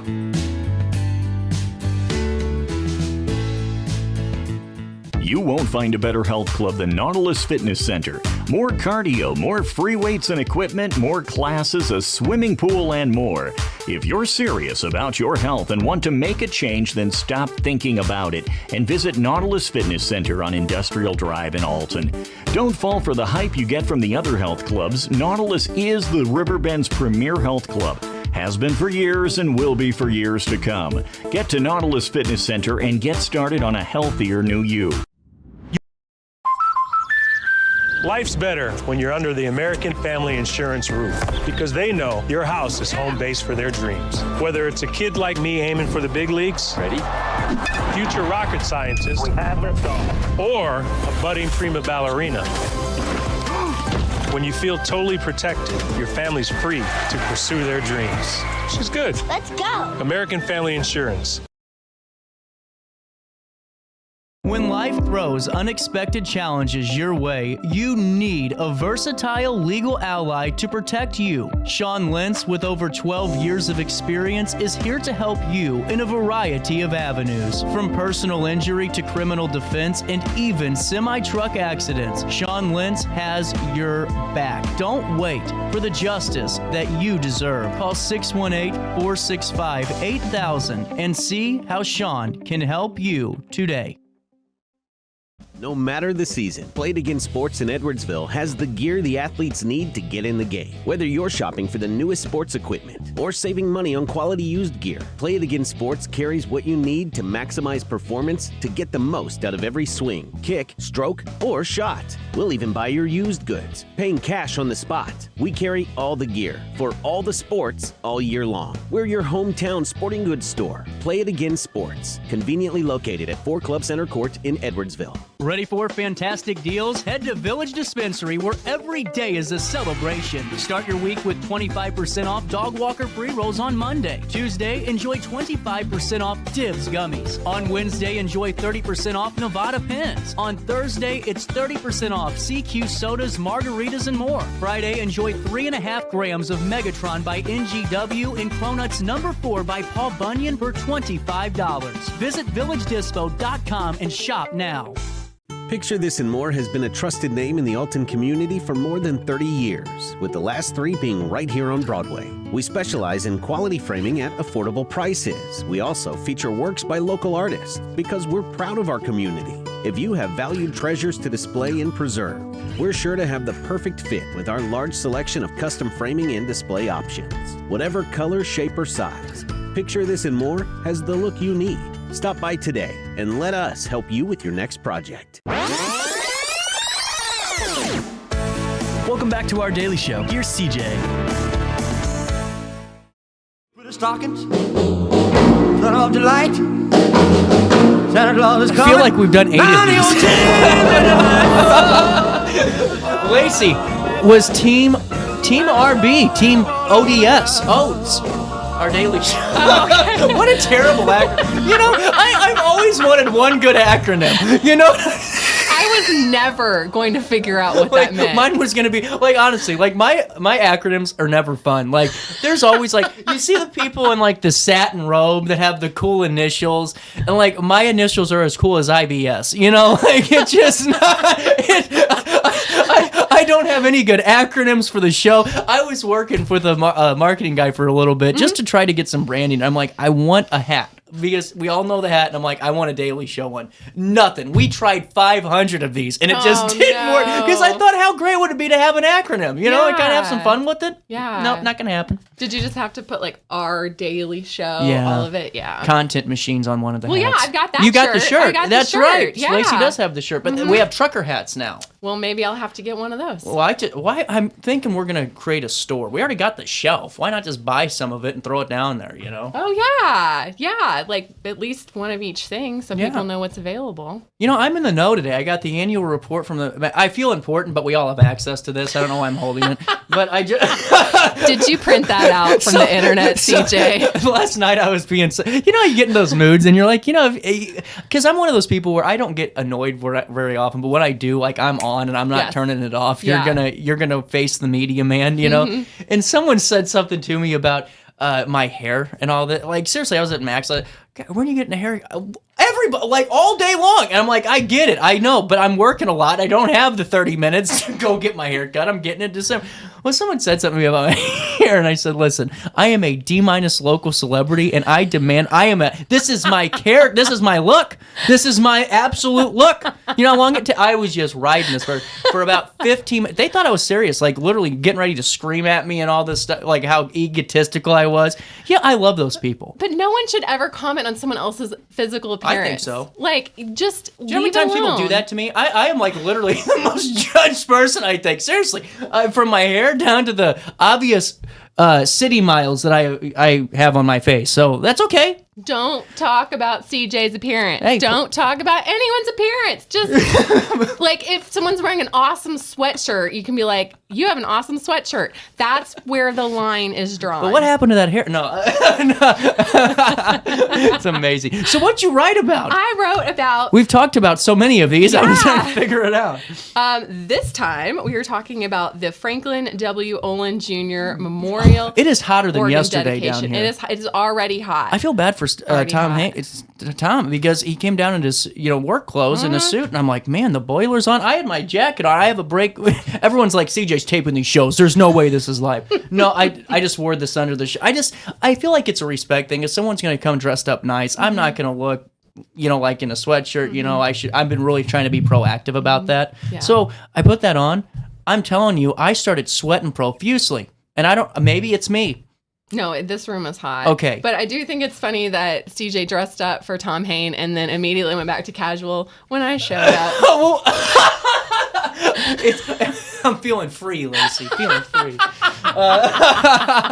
Very comfortable. That's here. right. No. And I gave him Dan Brannon's license plate number to run. Merry Christmas. How funny would that have been if I would have just started giving out random plates? Any cop that comes on this show is going to start getting license plates given. It's like a free gift. The gift that keeps on giving. License plate numbers. So, in 1924, license plates were pretty fascinating, by the way. Man, if you go to like the DMV and see them, they're kind of fun. Yeah, they've got like 3 numbers on them. It's like IL4. It's like like the 4th person in Illinois to get a car. Oh man! But you wrote about St. Paul Episcopal, and yes. I think and not being funny about this, we're really blessed in Alton. Really specifically, we have the most beautiful churches, and we have so many of them. Like, if one community had just one of the churches, like Alton Grace up there, or St. Mary's, or St. Peter and Paul, they'd be blessed in St. Paul's too. I mean, we have really beautiful churches. Yes, we really do. And St. Paul's Episcopal Church still exists as St. Paul's Episcopal Church. And so that's really amazing too, because we've talked about a lot of churches that have closed over the years or have moved from, a larger building into a smaller one. But St. Paul's Episcopal is still there. And in 1924, they were given this organ in memory of Franklin W. Olin Jr. And so they had a dedication. There was a service. Like a kidney? Spleen? Oh, right. We talked about this. A musical instrument It was organ. a lot funnier yesterday when I brought up the joke. I was on yesterday, man. I was on all day. Now it's just, falling flat on my face. Like a Saturday night, A musical organ. Words should only have one meaning. I agree. I have been on that hill for a long time. Just quit. Literally quit. Yeah, language is too confusing. And by the way, millennials literally only has one definition. One. Sorry, I had that argument the other day too. As a millennial. You know what? I don't know what I am. I don't know who I am anymore.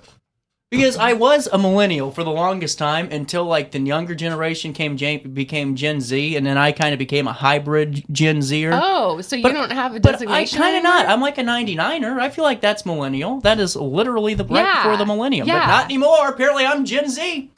Well, you're going to have to learn some new I know slang. one. Riz. I do know one. Okay. I do know one. Just because of that little chubby kid that's on the Costco videos. What does Riz mean? I honestly don't know. I think it's just kind of like like swagger? Like putting something, like putting it on you, like, man, that's kind of an outdated term too. Like, You're going to go back to your 1920s radio announcer voice. And he put a move on her, but that's like hitting on somebody, you're rizzing them up. Oh, okay. Going in there looking Rico Suave, Okay. Yeah, I really God, need to I am study such my a nerd. I'm like, no wonder I'm single. I'm like...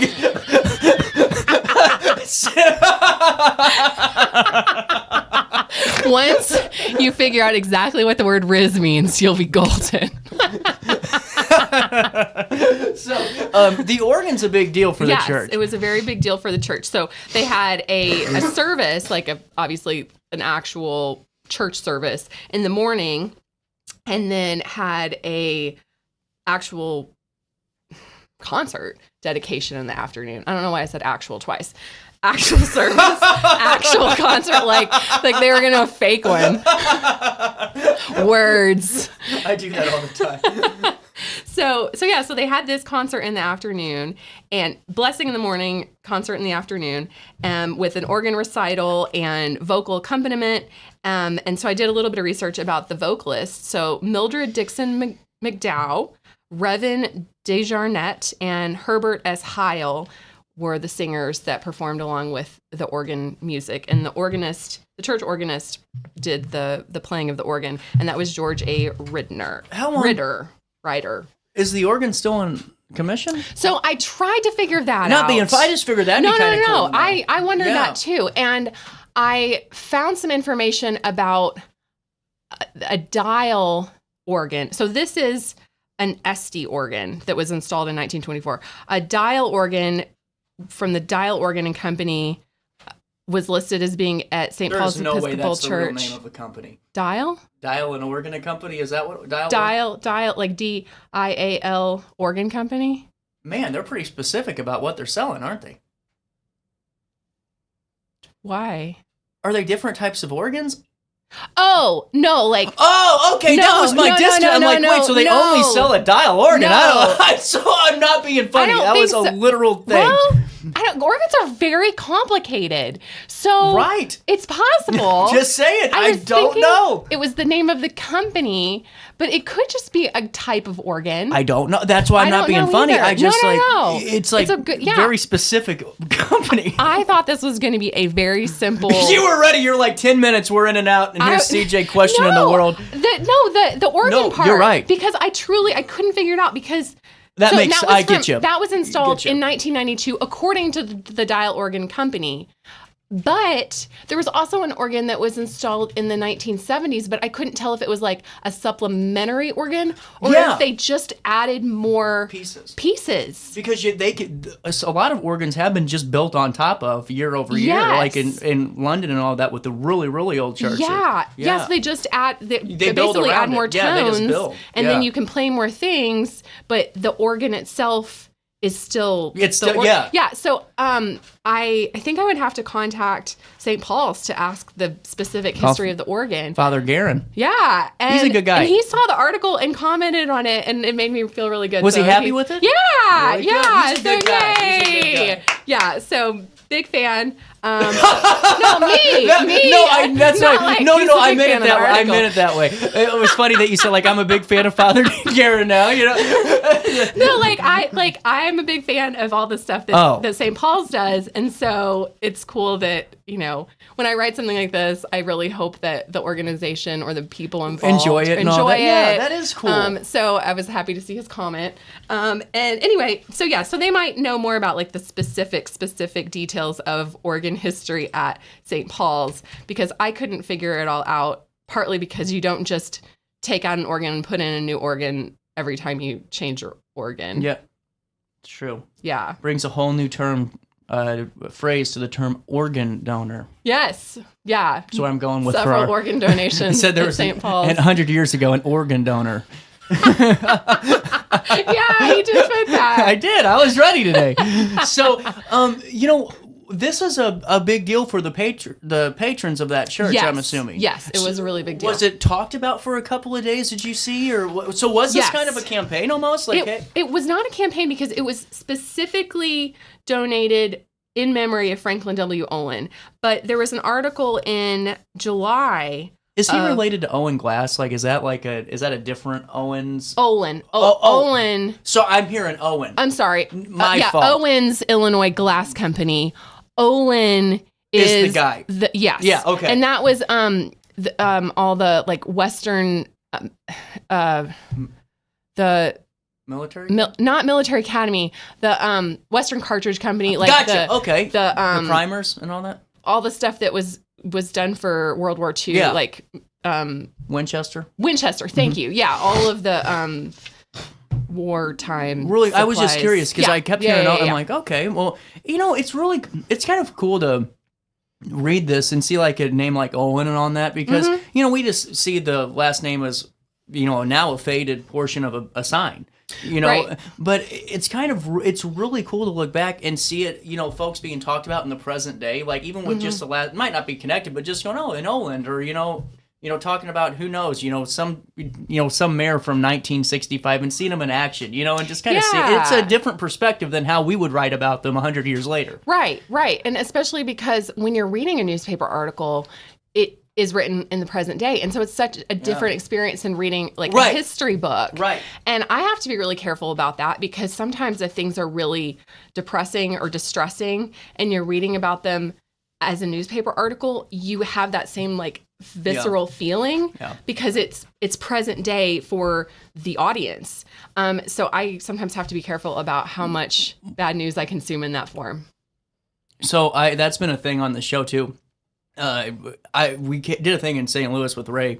We did not do a lot of very nasty news. It was one of those things where you guys see it on TV. We'll talk politics. We'll talk this. And just like here, if I get 10 crime stories in a row, you're going to get 4 now and you're going to get 5 later because I am not going to talk about all 10 of them for 15 minutes to start my morning. Yeah. I am not doing that. It's really hard. It's really hard. I even, this is way off topic, but Mary Cordes and I went into the Telegraph when they were bought. This is a great story. Yeah, when they were bought by Hearst, and we took out newspapers from 2012 to 2019 that hadn't ever been digitized, hadn't been turned into microfilm, and then the library actually got them turned into microfilm and digitized. Because which, by the way, is priceless because we have look at towns across the United States. They have no history of themselves because a lot of that is gone. Right. I mean, I was looking at something, too, not to get... George Washington, half of his documents got eaten by rats before they... You know what I'm saying? It's things like that where you don't think of how important those boxes are and how... I mean, even if it's a letter to your janitor, keep it. Right. It's important contextually. Yeah. And so we took all those out. And then I had to go through every single one of them to make sure that they were all in order, that they were all there before we sent them off. And so I was looking at the front page of every single newspaper for this 7-year period. And even though I had lived through that period and experienced all these things, there were so many things I'd forgotten about that were horrific that's what's on the front page of the newspaper. So it was like reminding myself of all of this stuff every time. And so you have to be careful about how you consume news. Well, you really do. And now, why did he die so young? Okay, so that was kind of a really gotcha question. Yeah, sorry, let's continue to talk about such a depressing jerky things. way to say it too. I'm very sorry. No. Why is he dead? One thing I wanted to say, because we were talking about raising the money. So it was all donated from the Olin family. And there was an article, so this was in December, but there was an article in July of that year that said new pipe organ for Episcopal Church coming. So they kind of announced that there was going to be one, but they didn't say who it was going to be in memory of. Man, I do remember talking with you about this yesterday. Yes. What a sad story. Yeah, and so 3 years before that, Franklin W. Olin Jr. Was 30 when he died by suicide after several years of horrific pain due to a gastrointestinal disorder or something. And so he had just gotten a surgery. I think he'd been sick for something like 2 years. Had just gotten a surgery at a hospital in New York. And by all accounts, the surgery had been successful. I don't know exactly what that means because I don't know what the ailment was. But he was extremely depressed about his health. It kind of sounds like he, even if the surgery was successful, did not have immediate relief, or it didn't work. He didn't feel the way he wanted to feel. Yes. And so his family talked about how that's so terrible. They thought it was because of his depression over his health. And I've always said that I will never fault somebody for making that decision. I mean, chronic pain. Never will. I will never talk about it, never fault them, because you just never know what that person's going through, and who am I to judge? Right. It is and this debilitating. This man was a very successful. I mean, going to Cornell in 1924 is no easy feat. Yes. I mean, that's pretty incredible, and studied chemistry. Yeah. And they actually named the Chemical Engineering Hall at Cornell is it still named the Franklin Olin Jr.? Yes. Is it really? That's incredible. So, wow. They've held on to it. It was a donation from the Olin family. So never mind. They probably had to. I was really giving them credit there, wasn't I? God dang. But so the Olin family donated the money to Cornell for 4 buildings, but the Franklin W. Olin Jr. Hall for Chemical Engineering was the first one. So the other ones came later for other family members. But yeah, so that was, I want to say in the 50s. It was a little bit later. So there were memorial donations made in his name for years after his death. I mean, it was, from everything I've read, including like obituaries for Franklin W. Olin Sr., this was like the family tragedy. This was something that, I mean, of course, it was like horrific. the dark moment. It Yes. was truly that moment for him. It really affected every family member. I mean, and it was just so sad.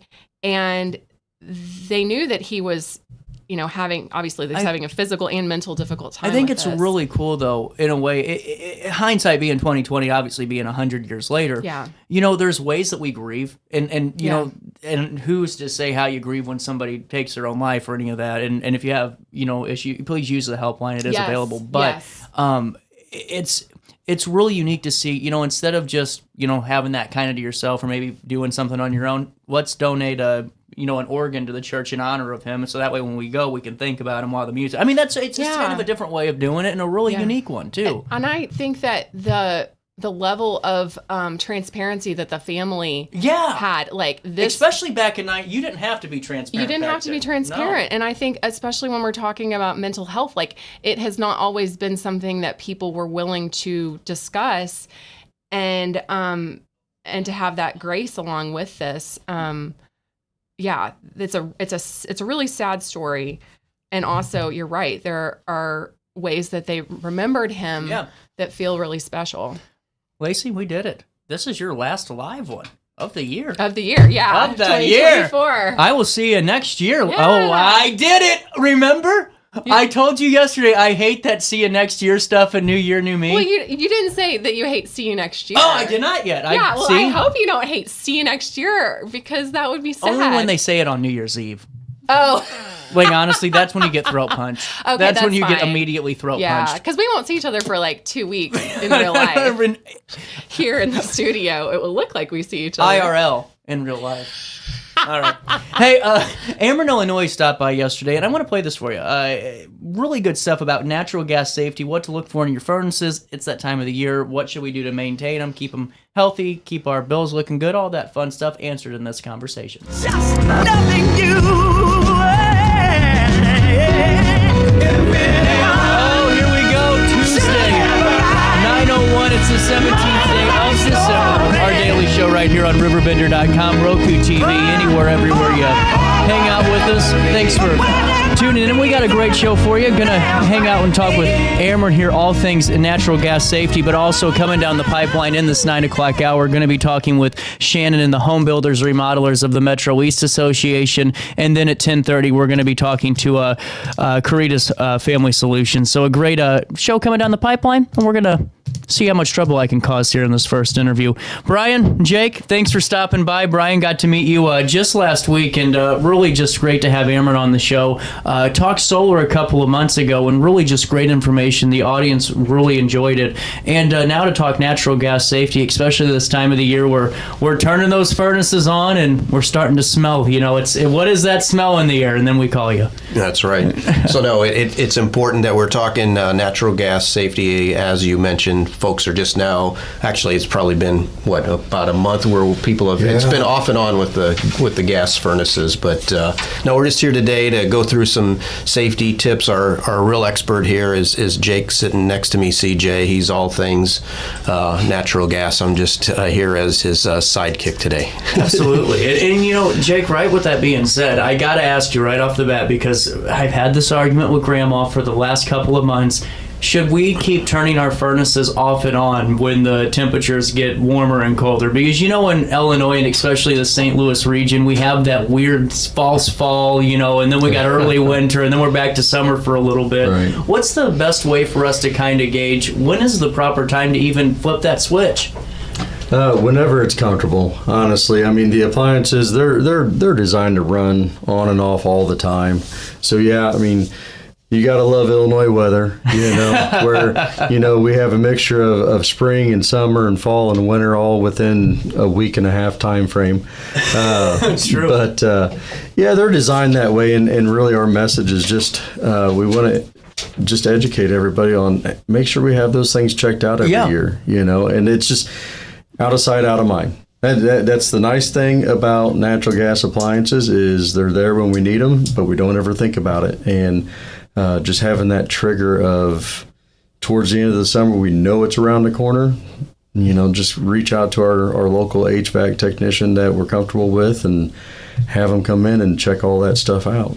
And for maybe a newer homeowner that is new to this type of experience, what does that typical maintenance look like, or what should it look like from an Ameren perspective? What should we ask to have checked out? You just we just want to ask that have all of our natural gas piping and appliances inspected, and they'll go through operational checks on those and make sure that they're operating properly, make sure the ventilation is good to get all that nasty flue gas out, vented outside properly. They're going to check, make sure pipes are good. Maybe we've got some aging pipes in the house that are time to be replaced. They're going to be able to identify that. There's some areas where we got some old flex connectors to hook up stoves and stuff, and those flex connectors are deteriorating over time, and they'll be able to identify those and get those exchanged out and put brand new ones in there. So just those technicians are really good about checking everything. Well, I appreciate just that way too for the homeowner out there that maybe has never done that to kind of have at least a ballpark. That way they feel a little bit more confident, going into that too. And I got really blessed in a way because I help. My grandma and I are kind of on the same pattern here. I go and change the smoke detector batteries at the same time. I take care of hers and mine, and then the furnace filters the same thing. When it comes to furnace filters, what does Ameren recommend on replacement? How often do we do that, and what happens if we don't? Because I've seen some in some houses that I'm like, man, I'm not trying to judge you here, but that it's time to go. Absolutely, yeah. I mean, that thing's been sitting there for a couple of years. It looks like. What administration was this a part of? Right. Yeah. Filters are. It's a good rule of thumb. Change out furnace filters every month. Every month. Yeah, every month is a good rule of thumb, and. You can go anywhere from the cheapest filter, there's high dollar filters and they all do the same job, so you can read between the lines on that one. Have I been getting ripped off here, Jake? Is that what you're telling me? I'm not going to go out on that limb, so to speak. But no. Just the cheap, basic, simple filters do the job just as good. Well, and not to cut you off, and if you're doing it every month on a routine basis, you don't need, what's the $20, when you're buying the cheaper one when you're just replacing it all the time anyway. It's doing the same job like you said. That makes total sense. Yep. And that could save someone. I mean, honestly, if you look at the numbers for those furnace filters, some of them are $20, $30 for one of them.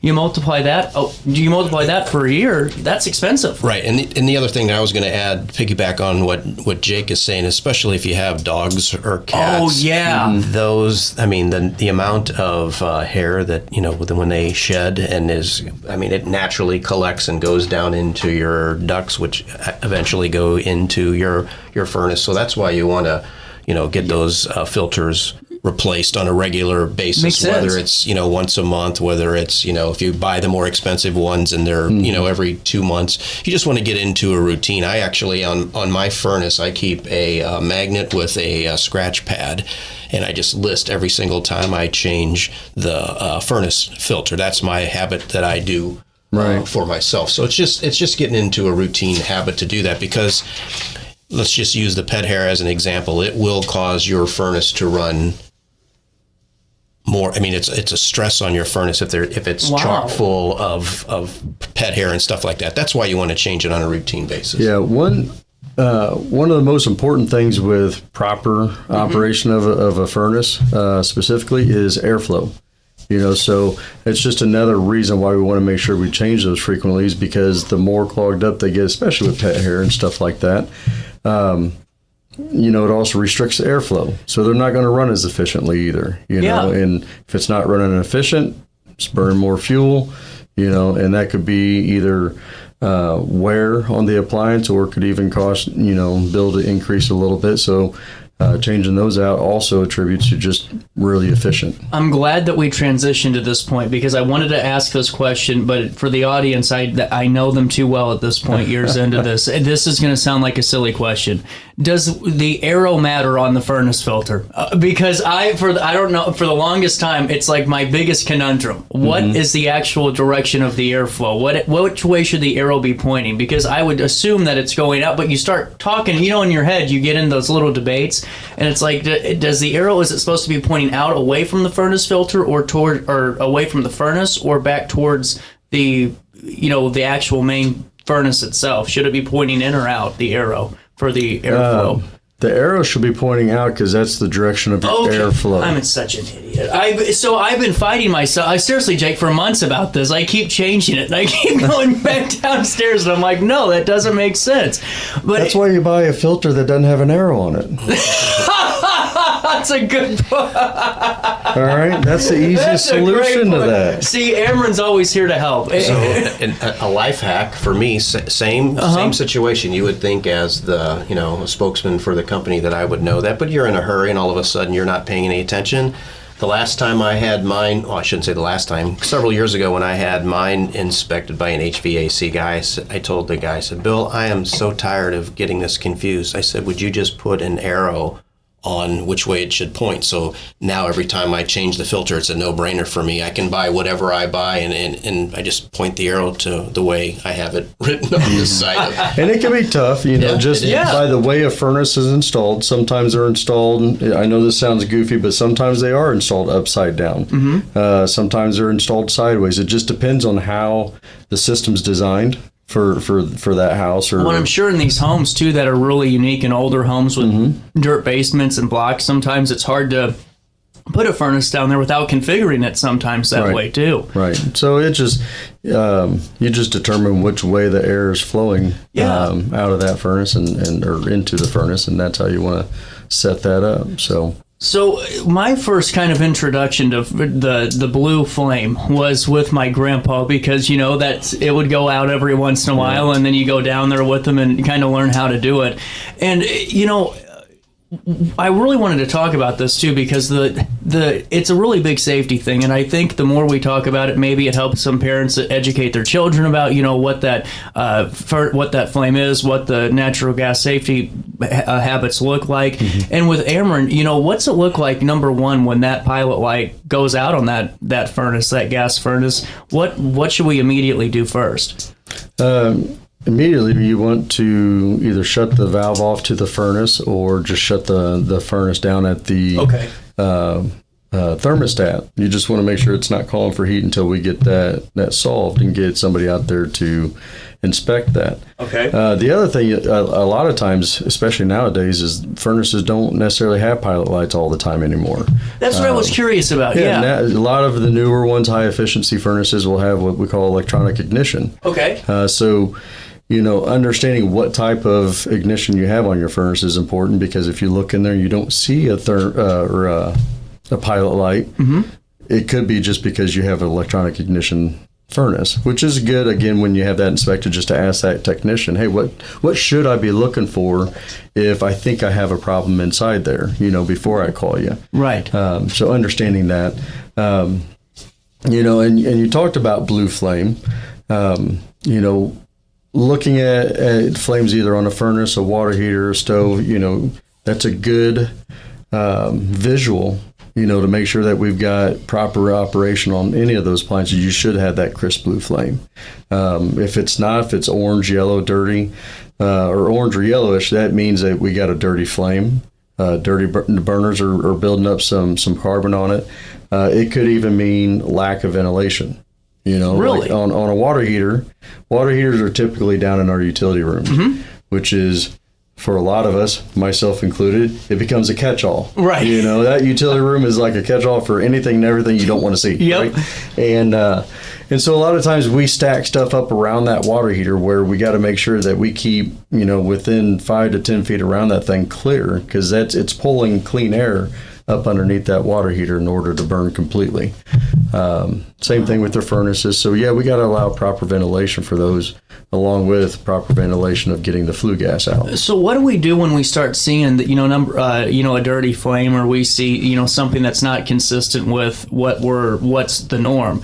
Is it the same thing? Shut it down right away and let's figure this out.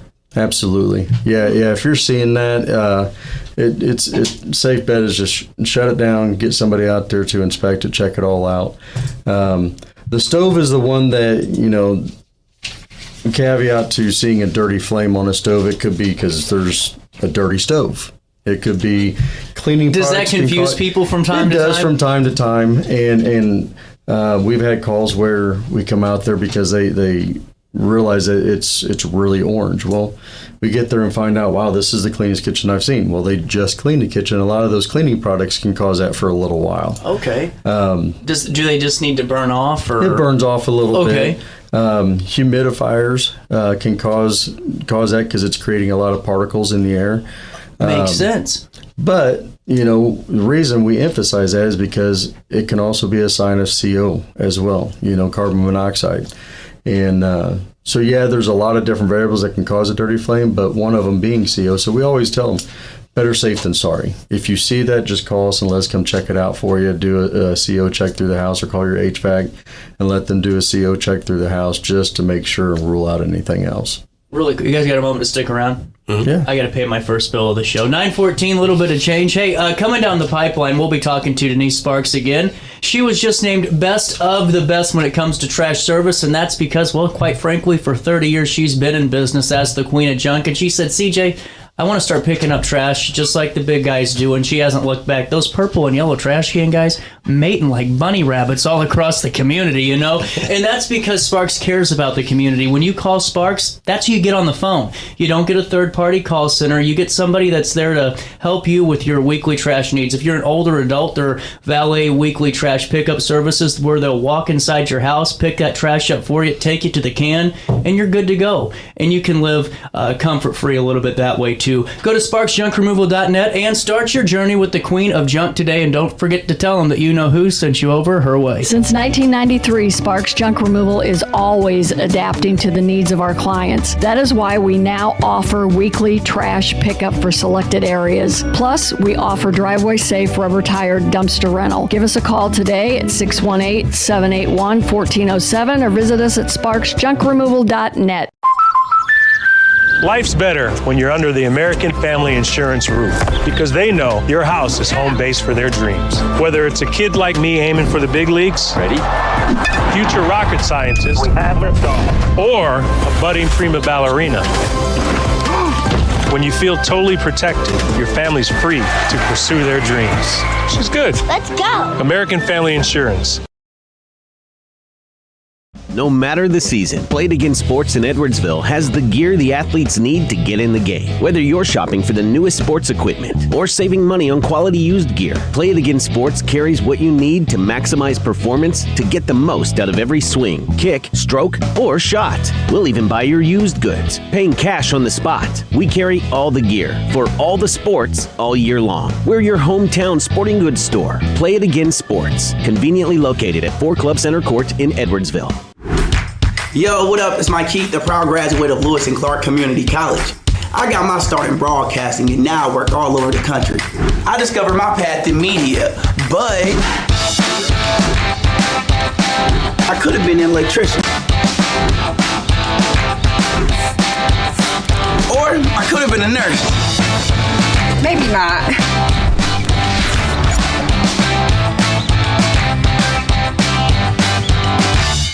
I had an amazing experience with Dr. Haug and her team.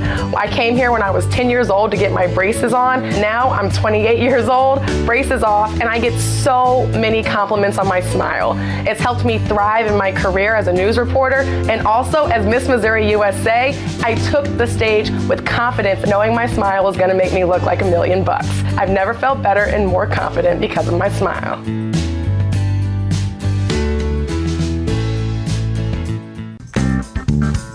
Has free checking become a thing of the past? Not if Liberty has anything to say about it. With 3 free personal checking options and even a free business checking account, Free is alive and well at Liberty Bank, the local bank that gives you free checking choices and more cashing in your pocket. Bank locally, bank Liberty. For more information, visit www.bankliberty.com.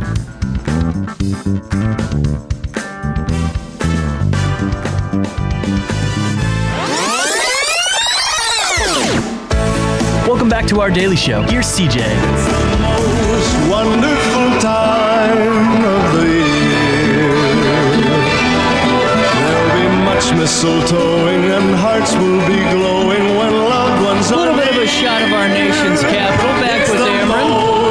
Back with Jake, and learning a little bit more about how we can just spot some trouble signs in our home. And really, when it comes to natural gas safety, it's always very important because, you know, preventative maintenance, it seems like, especially with this, goes such a long way. And, you know, how crucial is it when it comes to those annual or semi-annual, you know, HVAC checkups, Jake?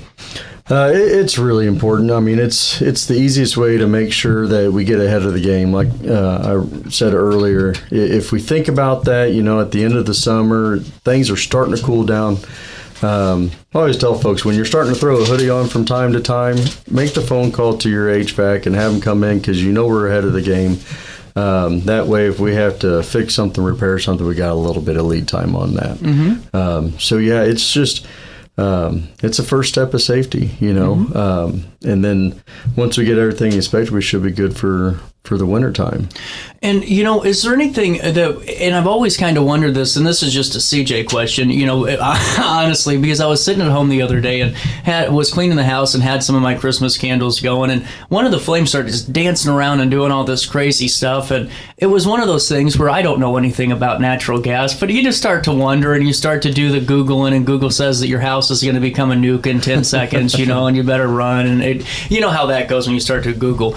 Is there anything like that we can see from maybe an open flame, like a candle or any lit source that in our just kind of day-to-day lives that would maybe point to something's not looking too right here in terms of airflow or in terms of maybe even some CO? Yeah, the easiest one that we probably look at all the time is our stoves. Okay, you know, looking at the burner when you kick the burner on, and if you don't have that nice blue flame on your stove, then it could be something to check out. The most importantly is just our sense of smell. You know, that's what we trigger on most of the time. Okay. So natural gas is actually odorless in its raw state. We actually add that odorant to it, you know, or we say we add the stink to it, make it that really pungent rotten egg odor, right? Mm-hmm. Is it one of those, because I've never encountered it, and sorry, but is it one of those where you just, once you smell it, you know type of smell? You do. Okay. You do. Once you Brian's laughing. Right. Yeah. There's no mistake. There's not. No. And, you know, some people try to make the comparison to like propane, if their propane grills leaking a little bit. Okay. And it's even more distinct than that, you know. Wow. Like propane has more of a sulfur odor to it. Natural gas, it's really pungent. It's just that rotten egg, just something foul type of an odor. It's very distinct, and we do it specifically for that, so we can smell it. And we add it at a low enough threshold to where your sense of smell will pick up that odor well before you get into a hazardous environment or atmosphere. Mm-hmm. And that's really our number one trigger is if we smell it, just make the phone call. And even if, you know, a lot of times people, you know, don't want to call. You know, they're scared of being wrong, or they're I don't want to inconvenience them, or, you know, is it going to cost me anything? Right. You know. That's the biggest misnomer. Yeah. Is it right? How much is this going to cost me? So to answer all those is call when in doubt. You know, we staff our field folks are staffed 24/7, 365. You know, so you're not going to inconvenience us because we're already there. We're already working. And then secondly is when in doubt, make a call. And lastly, we don't charge for that. Anytime you make the phone call, you know, we'll come right out, you know, within 60 minutes or less. And we actually average a response time across our territory about 22 minutes. So we're there really quick, and we'll check it all out. Well, and it's one of those things too, and I can only imagine how many calls that you guys maybe have had, and throughout the years, just Ameren as a whole, of maybe folks having this problem for a longer period of time than maybe they have realized, or maybe than they would like to admit, but realizing how lucky they truly are, because unfortunately the flip side of this could be very, very severe and very deadly. I mean, seeing some of those, and you just never know. So why not be proactive and take a look? Or if you're a younger person in that older adult's life, go check their house, you know? And if we wait too long, you can actually become desensitized to the odor. Really? You can. It makes sense, just like anything else. Right. Yeah. Absolutely. I was going to say the same thing, just like anything else. And it's just... I can't emphasize that enough when you think it. I mean, do I have something going on here? It's scratching your head a little bit. And you have examples, too, of customers when they call, oh, yeah, I started smelling that about a week ago, and you just, you shake your head. It's like, why, I mean, you have the ones that call when it's pouring down rain. I smell it out by my meter. Right. How long? It's been a couple of weeks. Why not? Right. Because even an outside odor, it could be migrating from somewhere. That's one of our biggest concerns with outside and underground leaks is where's it migrating from? Because that can migrate into the basement in different ways, crawl spaces, stuff like that. So so even outside, if you smell it outside, and it doesn't even have to be your property. That's a case that we ran a couple of years ago was neighbors had a gas leak, and the neighbors said that they've been smelling it for a while, but they didn't call because it wasn't their property.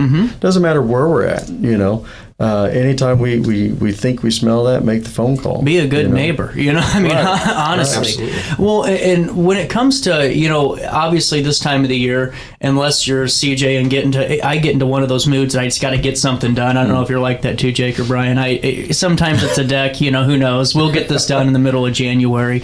But when it comes to digging, how important really is it to make that phone call to 811 to call Julie? Because, you hear the slogan, you see the billboards and you see the PR campaigns, but what damage could that potentially do if we just don't take that 2 minutes and make that phone call to make sure this is, let's get this done? For sure.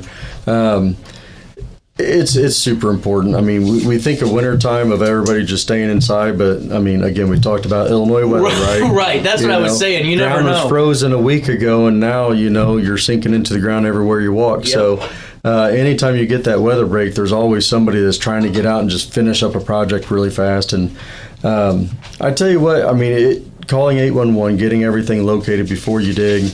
One, it just keeps our facility safe, keeps you safe. But if nothing else, it's the law. It is required by law, no matter how big or small the project is. Even if we're driving a stake in the ground for a bird feeder, that requires 811 to be notified. Well, and I think that's good to point out too, because I don't think a lot of people realize that. They might assume it for a deck and a fence and bigger projects, but you're right. I mean, even for those, I wouldn't even think about that just for putting a bird feeder in. Yeah, makes sense. I mean, if we're replacing a mailbox, a lot of times we think, well, we're just pulling the old post out and putting a new one in. Well, we still have to dig out a little bit, and we don't know who put that in previously. Did they call in locates? Did they put it on top of something that we don't know is there? So even if we're replacing mailbox, basketball hoop, what have you, even a small garden in the backyard, we still want to make sure we make those notifications. Yeah, I got a great example. So 2 summers ago, my neighborhood, they wanted to put in one of those neighborhood libraries, and we have this little island when you come into our neighborhood, and they started the project, and I said, no, got to stop, got to make sure you call. Like, no, we don't need to call. Yes, we do. I said, I work for the utility. I said, I can't have that on my watch. True story. We came out, I didn't, but the locate company that Ameren uses comes out, and they discovered a underground electric line that we would have hit. Not we, but the couple that was gung-ho to do the library, and we just simply, not we, they moved the mailbox according to where the markings are. So here was somebody doing something innocent for the greater good of the neighborhood, doing this library. We're like, this is exciting, but the damage that they could have caused and they were very thankful. So that's my personal example of stopping a job, and just, it's the law, and it's simple. Within 24 hours, we were lucky, and they They had it marked. And we see too many incidents across our industry. I mean, hitting a gas line.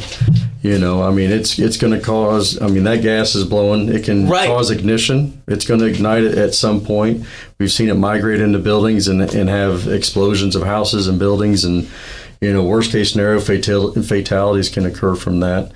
Even the electric line. If a machine digs into an electric line, that can cause contact with the machine and ultimately cause the machine to catch fire, or electrocute the operator. That's right. 100%. So, it's a free service. I mean, that's the best thing about 811. It's the cheapest insurance you can get. It's free insurance is what it is, and it doesn't cost us a dime. Well, and two, I think your neighbors will be pretty upset with you if their power goes out because you wanted to move a mailbox. Right, absolutely. Yeah. Or you lose natural gas service in the wintertime. Lose your gas. Oh, goodness. Yeah. Well, and seriously, thank you two so much for stopping by. This half hour did not feel like a half hour. I don't know where the time went. The Home Builders Remodelers will be joining us for their regularly scheduled segment as we talk about the industry, but really appreciate it, Brian and Jake. You're welcome back anytime, and I know, Brian, we'll be talking soon about the Google Nest thermostats, and really excited about that because I got to get my hands on one of those because, man, I just think mine's wrong at home. I'm not buying this, Anything else before I let you go? I'll just throw the number out there. Yeah. If you need to call us for any type of issue, it's 800-755-5000. And if you talk about natural gas odor, when in doubt, call 911. Absolutely. Brian, anything left? I think Jake covered it. Appreciate you having us on, CJ. Thank you so much for your time this morning, too. We'll take a quick break, 9:29, a little bit of change.